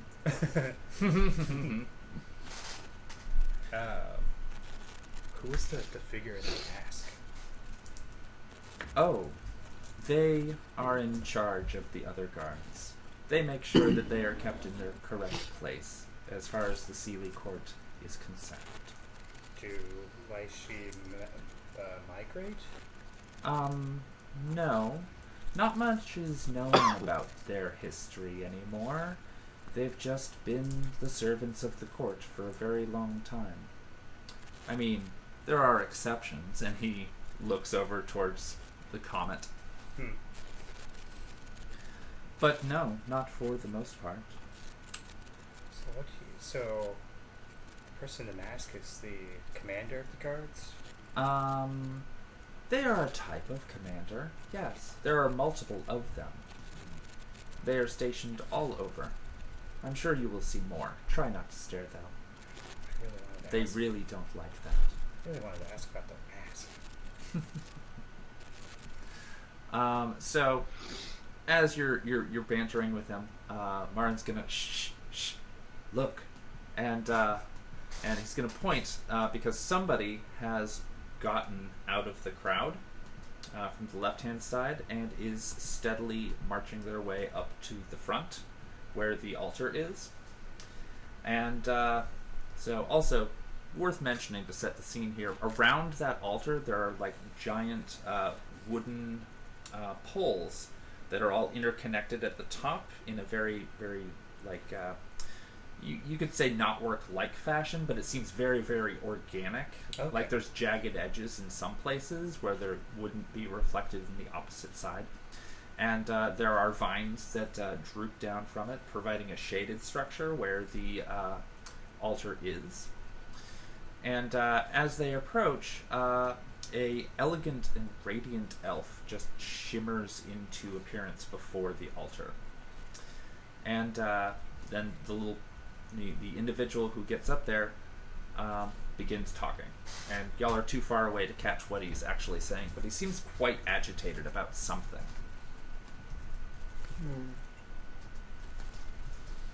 And from the front of the crowd, you can hear a few people murmuring to themselves in agreement, and other people are just like murmuring in anger at what he's saying, and still others are just kind of like, I don't care.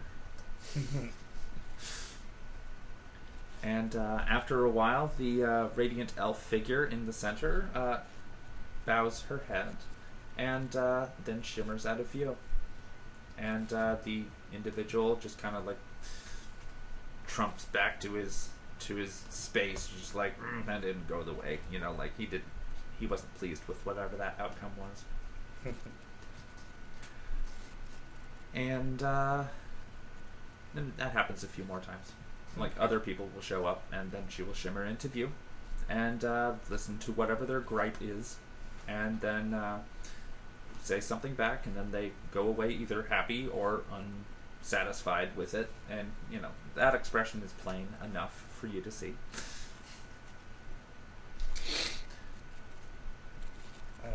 Yeah, guy's gonna poke Marin in the shoulder again. Mm-hmm. Can you hear what they're asking? Why, of course. What are they talking Oh, they're just going over common things. Like, one of them didn't like that there was a Jabberwocky in his farmland, and he demanded that the guards do something about it. And he's just like, it's outside of their jurisdiction, it's really not their concern. But he insisted that, they do something about it, because food is an important resource for, sale at the marketplace, and that is how they have subjects in the first place. But regardless, it was an indifferent answer. And, everyone has other gripes, like that guy over there slept with my wife and I want justice, and that one over there, like, it's paltry, insignificant things. But the court will listen to all, every morning, until lunchtime. So, I could walk up there and complain about stubbing my toe. You could, but who would you blame? The furniture The furniture. that I stubbed my toe on. Curious. What should be done to the furniture? Soon I burn the furniture for you stubbing your toe on it. So I could go up there and complain that somebody in this court kidnapped me. Titus says, looking pointedly. Well, you don't have very much leeway in the court at this point in time. After all, you do not live here. Lucky for you. So are we Lucky for all of us. So are you awaiting are we awaiting your introduction of us? I'm waiting for my turn.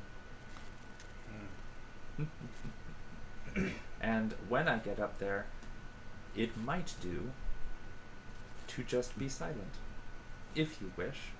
However, if you would like to talk, then I could make the arrangements for that to happen by introducing you. Didn't you bring us here to speak on our experiences? Mm-hmm. And But now you always have a choice. You may speak. You may not speak. Either are choices. But I did bring you here to speak. Okay. This guy's been in the Feywild too long. He's speaking in riddles. Tell me about it. I've had to deal with an extra day of this shit. At least we established who was boss early, though. I was going to say, but there we are. All right. After a few more people get up and vent their frustrations and then come back, Marin just, claps his hands together, delighted, because he knows it's his turn next. And he just strides directly up the center of it, and just loving this, absolutely loving this. Case just writing in his book. Just completely oblivious While now. walking? No, Not he doesn't walking? even know that Marin walked off. He's Alice just will like, tap him on the shoulder and float Yeah, after chill. Martin. Sorry.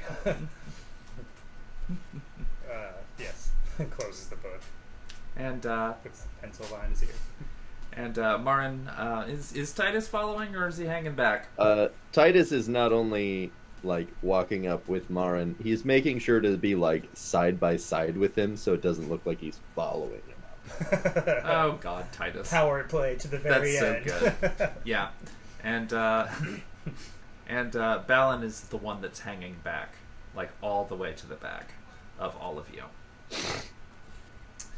And as Marin and Titus approach the altar, the radiant elven woman appears before them again, and being in such a close proximity gives off the sense of just absolute purity, knowledge, and wisdom.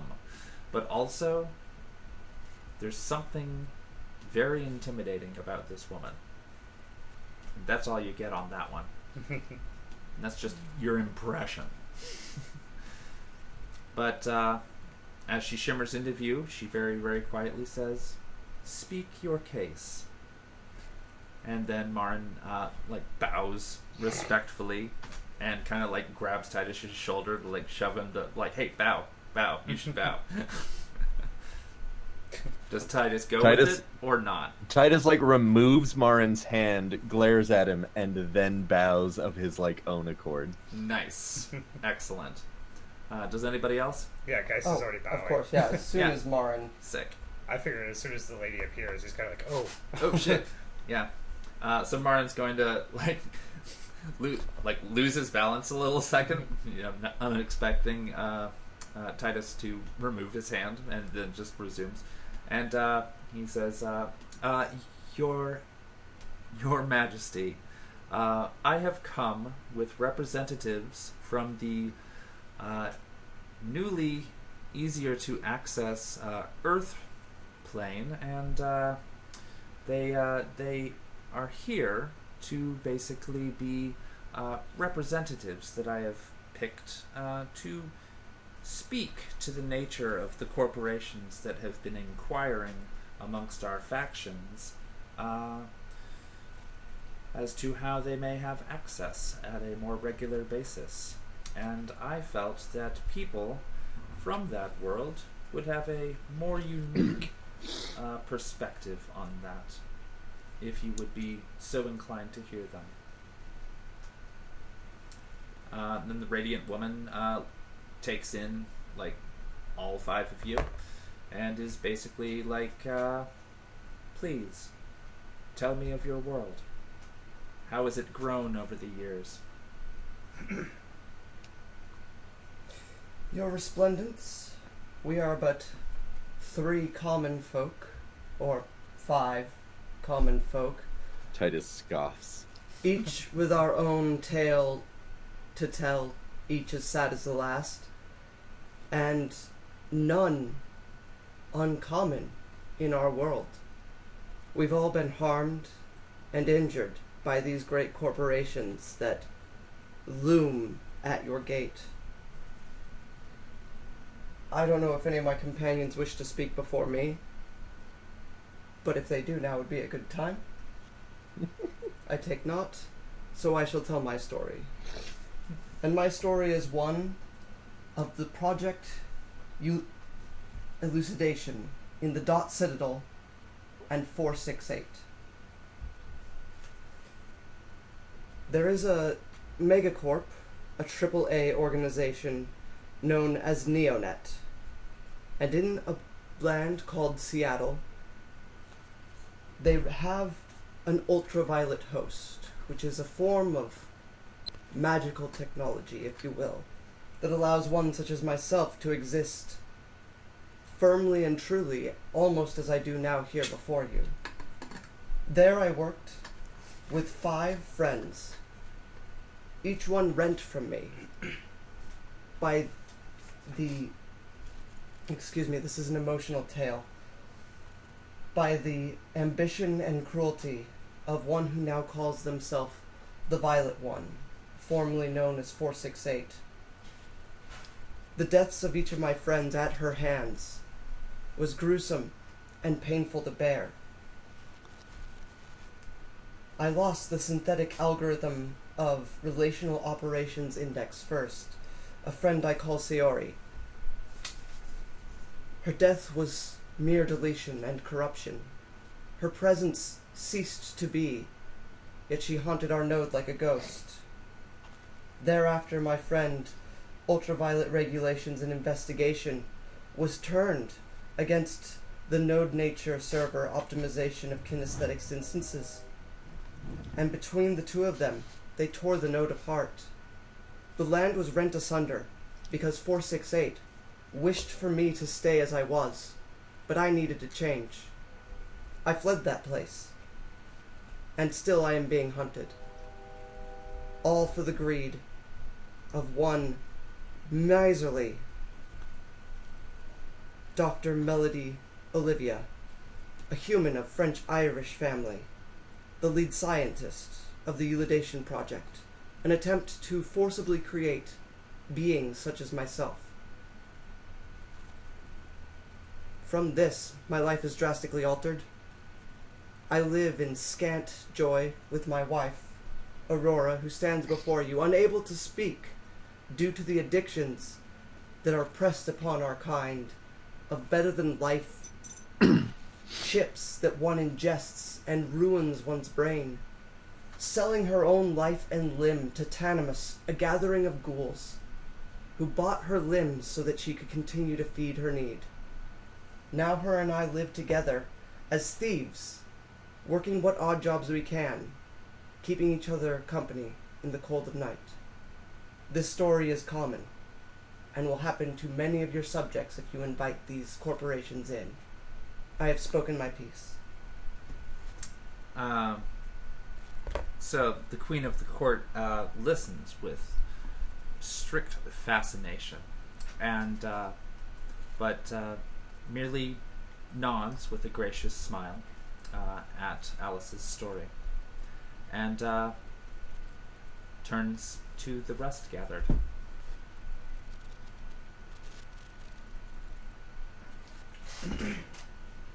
Anybody else got a story to tell? Alice elbows The guys. Queen. It goes through him. Yeah. Yeah, exactly. He's like, yeah, Geist kind of clears his throat and like grips his book a little harder, but kind of walks up, probably like behind, but in between Marin and Titus, just Nice. kind of talking over their shoulders.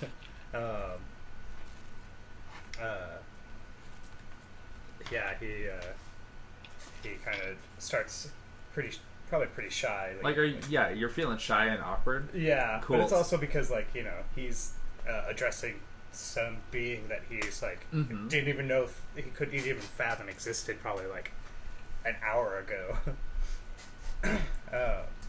She's gonna motion you forward. He's gonna, like, Come on. try to, like, go in between them and then, like, step around. Like, adding, like, another 2 minutes of awkward time. Yeah, she's just radiantly smiling down at you. Your Majesty, I can only speak of my experiences dealing with these corporations. I can attest to their evils. I used to work for one. I have killed many people in their name, all because they convinced me that it was right. They are heartless, they are cruel. They will destroy anyone who gets in their way. They will take what benefits them and treat everyone else as if garbage or a byproduct of the things that they want. Discard the byproduct and take what they seek. They are cold as well as calculating. For you see, it was through them that I met the lady that would soon, like, later become my wife, and we had a child. And as soon as it benefited them, they wouldn't help us. They chose themselves over us, even though we both dedicated our lives to the AAA corporation of Renraku. And I would not trust any of these corporations to come through. They will not benefit you in any way. For all the harm that our world has caused itself, many of it stems from them. I would beg you not to allow them access through, but it's not my choice. I'm just merely speaking of experience. He kind of just grabs his book a little tighter. Yeah, her expression has not changed one iota. But she seems a sympathetic look to her eye. But she is still smiling and listening. Yeah, that's about all I have. She nods. And then she looks to Balin, and then looks to Titus. Titus kind of puffs up his chest and steps forward. And he takes off his gloves and rolls up his sleeves to reveal his robot arms. My arms were not taken from me by a corporation. In fact, these were given to me by a corporation, against my will while I was unconscious. Now, the corporation that owns them claims that I am in debt to them, and turns off my arms at whims. These are the kind of people that would sell you drugs and things to destroy your body just so that they could sell you new parts. Don't trust them. And he puts his gloves back on and rolls his sleeves back down and steps back. All right. And after hearing all of that, she looks at the last person who can say their piece, Miss Ballin. And Miss Ballin kind of comes up a little bit closer at that point and basically says, the corporations destroy the land and destroy the people and destroy the cultures just so that a few people at the top can gather together all of the spoils and gather up as many armies as they can to protect those spoils that they have stolen from the people, and then uses those armies against the people, basically rendering them indentured servants. And I do my best to fight back against that injustice, because it is no way for anybody to live. And it is unethical for them to claim that they deserve all of those spoils. And then she kind of backs off a little bit. And then the queen just nods and, fairly neutral but still pleasant looking. And Marin begins to speak up again. I hope that hearing these perspectives will be taken into I hope that these perspectives will be taken into account as you meet with the others to discuss the negotiating of terms with any of these megacorporations as they approach the court for favors and permissions. And I thank you for your time, Your Majesty. And she nods and shimmers out of view, and Marin turns around and walks directly up the center of the crowd. Titus again, right next to him. Mm-hmm. Guys, just kind of lingering more, just like looking at everything. Yeah. What you looking at? Just kind of, like how you're talking about the woodwork and stuff. And, Oh yeah. yeah, he's just kind of taking it all in. Excellent. And yeah, kind of when he realizes everyone's walking away, kind of just like tries to catch up. Mm-hmm. Excellent. Aurora? Alice? Follow Martin. Okay, fair enough. Excellent. And the people in the front of the crowd are just staring at the newcomers like they don't know what to make of you. But they say nothing, and they make no move to interfere. And y'all begin to walk out. Guys, if he just like looks up and catches the eyes, he kind of just waves a little bit. Aw, adorable. A small child waves back. You don't know what. No, You I just have imagine no he kind of clue just what smiles metatype like, they are. Oh, you're ugly, but You can that's just- adorable. You can just tell that they are young. Yeah. All right, score. So Marin's going to continue to basically escort y'all back to the marketplace, past the gigantic guards, and when you get back to where the carriage was, it's not there. It's been stolen. Well, I mean, like, it got out of the way. It served its purpose. Oh, I see. I And, would like my weapons back as soon as possible, thank you. And oh yeah, so Marin's just like, oh yes, of course you will. But wouldn't you like to get something to eat after all that? No, I'm not going to eat here. We've gone over this. I don't want to be cursed. You already have eaten here, and it doesn't work according to your silly myths. When did I eat here? Didn't all of you eat in the house? No, he drank, but he just like has not put two and two together. Okay. Geist was the only one that ate. Yeah, I was. That's gonna- why he's like being really smug about. I haven't eaten. I don't know. Yeah. Lauren Okay. has I was also gonna eaten say. marble cakes. Oh yeah, that's true. Yes, and I was gonna say I was just like I did say consume things. Yeah. Yeah. Very Again, Okay, this I'm is just Titus making sure. being dumb. Oh, not- okay. I was just like, did I do it bad? No. Titus is dumb. Is what's happening. He's smarter than that. I think he just wants to be smug more than he wants to be. That's kind of what I was Correct. chalking it up to. Okay. Anyway, it does feel like it's been hours since y'all were back at the place, and that was dinner, and the court only happens in the morning. Time So, is funny here. It's about lunchtime. Sure. Let us. Marin just starts walking towards the pub-looking thing. Can we do shopping too? Yeah, there's plenty of marketplace around there if you want to inspect some stuff. Do any of them have any mustaches? Do any of the vendors have mustaches, or do any Yeah. of them have mustaches for sale? Mustaches for sale. You are welcome to do a perception check. I'm absolutely looking for You mustaches. can totally do that. Oh god. That's I was so 4 hits, noticed. 1 glitch. Okay, you see something on a table nearby. There's a tent over it, and from a distance, it kind of looks like a mustache.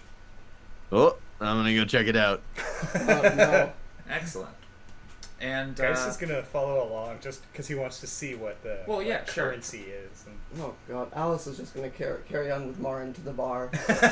excellent. So Aurora's going to join you and Marin over to the pub, and Balin likewise is going to go to the pub. Balin, are you sure they have mustaches here? Balin just kind of looks at you like, what the never mind. And she just shrugs it off. She's not annoyed. She's just kind of like, that didn't make sense. Okay. Yeah. Excellent. I think Bellin would look great with a mustache. I'm just saying. I figured she would like one. Of Of course, he has no idea if that's true or not. No, exactly. You'll have no context for what she cares about. Yeah. In some regards. In other regards, definitely. So yeah, you approach the table that has things that kind of look like mustaches. I inspect the mustache more closely. Okay. Why don't you go ahead and do that? That's going to be 4 hits, 2 glitch. All right, score. So what you see is it's an unusual style of mustache, if it is in fact one of those. It's just laying there in a row next to a handful of other mustache-looking things. They're each approximately 4 inches across. Some of them like, I was gonna say twerk, but I was like twist. They twist up at the end. No, one of them is twerking. It's fascinating. I buy the twerking mustache and put it on my face. The twerking mustache. Fantastic. Wait, you what with it? I was gonna say I put the twerking mustache on my face, but not actually. Okay, I was gonna say you have to let me know if you actually did that. Yeah, that seems dumb. Yeah. I don't eat food, but I'll totally wear this mustache instead. Exactly. Yeah. Exactly. And so the person behind the counter, like their skin is red. They are rather rounded in shape. They've got like a pear shape to their body, and they've got horns that go out in weird directions. Like they are not synchronized. They are not symmetrical at all. But they just kind of look like fun. Like, hey, whatever. And you can't tell what gender they are, but they're just kind of sitting there like very happy that you are taking an interest in their product. What are these? And he responds in a language you do not understand. Oh, fucking course. Guys kind of just like draw back. Like, what the? Does anyone here speak common?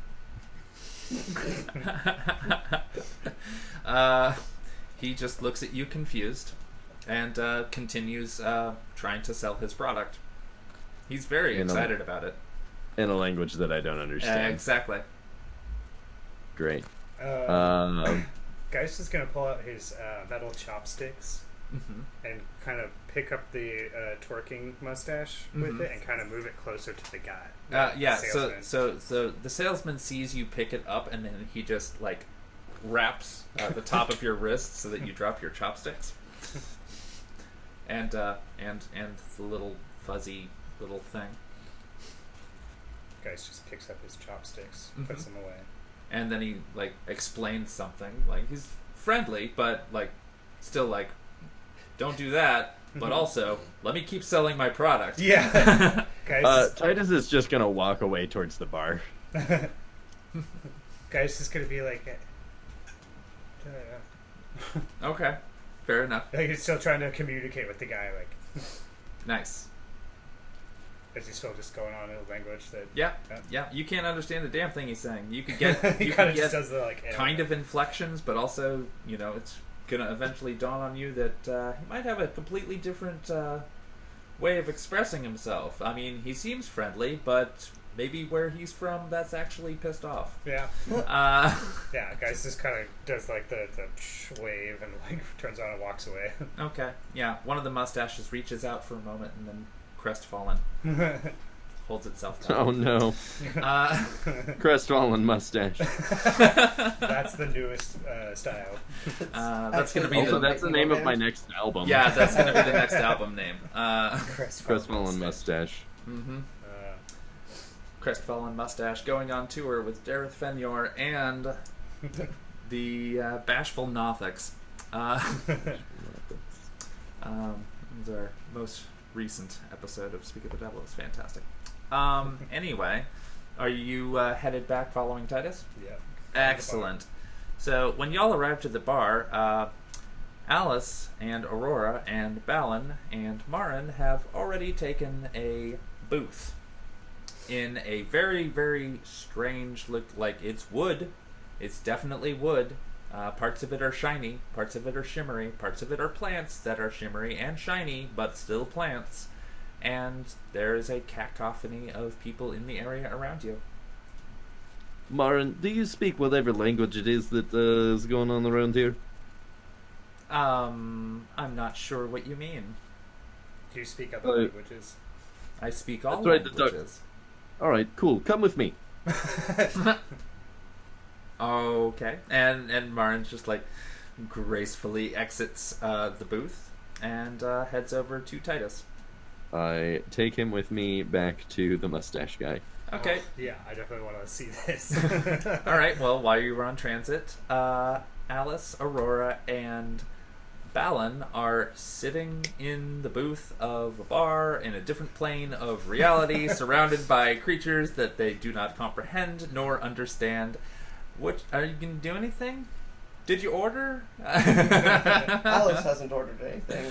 Alice looks at Balin. So how much of this all you think hangs the balance of the universe and that sort of nonsense? I try not to think about it because what's the point?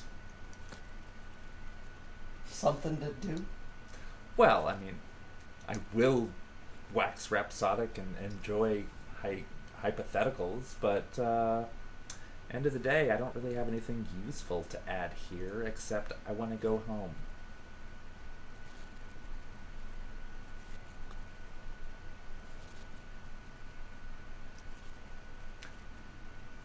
So Titus, Titus is leading Marin back to the shopkeep, essentially. Score. And basically gonna try and like point at one of the mustaches and then point at the guy. Like trying to get him to do his sales pitch again. Okay. And Marin just sort of looks where you point and, pays attention to the merchant. And the merchant goes on a very similar sounding spiel that you may have heard once before, but it's a little bit different, like it's irritated a little bit. And And then Marin just like sits there nodding, like with a happy, blissful little smile on his face, like he always has. And then he stops, and Marin turns to Titus and says, "What part of that didn't you understand?" He's being Literally very reasonable. Literally 100%. That is a language I do not speak. Nor I. Fascinating. So Wow. what is it? What is it? Yeah. Well, they're worms. They're pets. Oh, god damn it. They are You pets. almost put a worm on your face. Wait, they are pets. Can't you see that one twerking? Oh, we thought it was a mustache. It looks like How much do they cost? And can we take it back with us when we leave? What do they eat?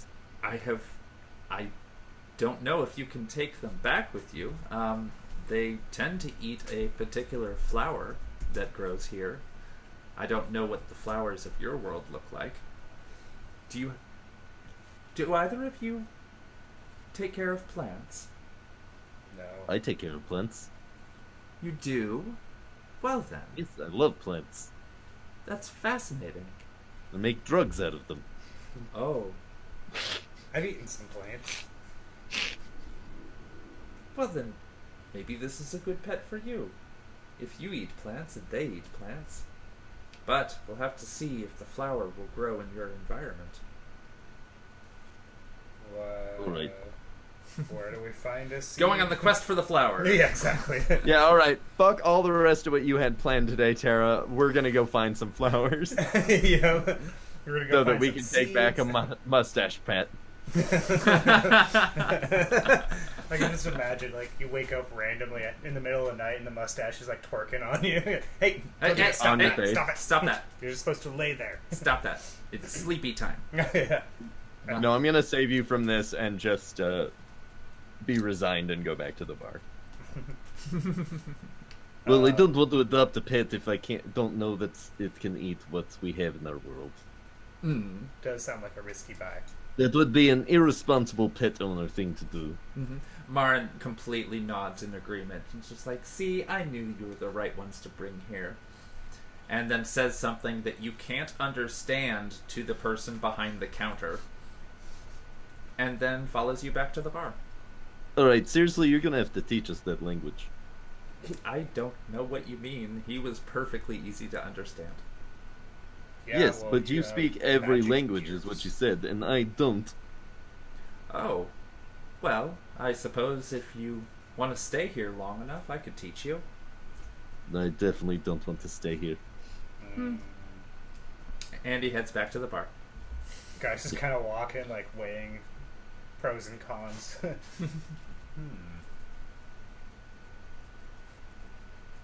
But yeah, still goes to the bar. No.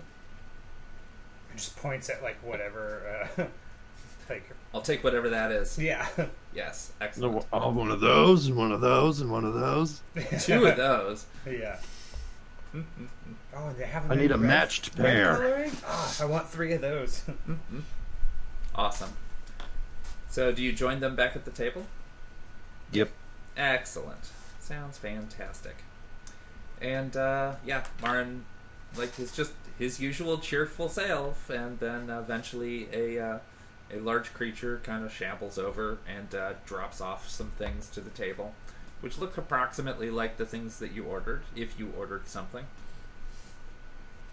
I'm going to go ahead and say that Aurora did not order anything, because this is a very weird place, and I know that she's relatively particular about the things that she enjoys. Yep.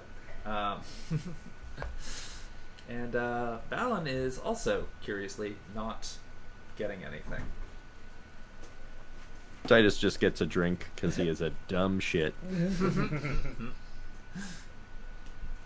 And Geist got all of the drinks, apparently. Yeah, I guess so. Well, I mean, it's on Marin's tab. Oh, yeah. Yeah, because y'all don't have the local currency. Nope. Wonderful. Score. So after y'all have chilled there for a little bit, a hooded figure approaches the table and Yep. kind of nods and then Is it one of those silver masked people? nope, just a hooded figure. You know, something mysterious that Yeah. I'm not really describing right now. I was gonna be more excited if it was. I roll perception. No, I'm just kidding. No, I mean you could go for it if you want to, but you know, there's only so many details that are going to help in this particular situation. Yeah, yeah. I'm just But I mean, gonna you let can. finish your story. Oh no, that's fine. You totally can though, and I will give more details if you roll right. But they walk away, and Marin gets up and is like, "Excuse me for a moment. I need to speak to this kind representative." I got 4 hits, no glitch. Oh, 4 hits, no glitch. Cool. So basically, you will see that the cloak is it's black, but it has a blue lining to it, and whatever was underneath that cloak was only vaguely humanoid. Its body seemed to shift at strange angles and shapes that did not necessarily correspond to something solid. Dope. Sentient blood mist. Why not? With a cloak. Very stylish. Cloaked sentient blood mist. And so now all of you strangers are sitting in a bar in another dimension. And everything around you looks strange and unfamiliar, and your one host has now left with a mysterious figure to some undisclosed location. Geist grabs one of his drinks at random, smells it, cheers this towards everyone at the table, and then just kind of starts drinking on it. Excellent. Which one? At least The red one. The red one? I don't know. Oh, okay, fair enough. He kind of just started pointing at things like... Yeah, exactly. that one. Yeah, that one. Last moves, everybody. Nothing to do, just Yeah. sitting at the table, kind of waiting. Okay. Yep, reclining and drinking. Yeah. Excellent. Score. Well, that's gonna just about do it for this session go round. Y'all got to explore a little bit more of the Sealy Court, and Twerking worms. even gained a small audience with Her Highness, which is not bad at all. And we will be back in another 2 weeks for those of you who watched live, and I see you. And furthermore, in the podcast land, hope you're enjoying this, and stay tuned as we're going to have new music added to the podcast version in the very near future. And from all of us at Infinity Break and City of Thorns. Stay thorny. Oh, sorry, that was bad. No. It's fully thorned. Ah, Fully there thorned. it is. Fully thorned. Fully thorned. All right. Great to see you, Johnny. Bye. Bye, everybody.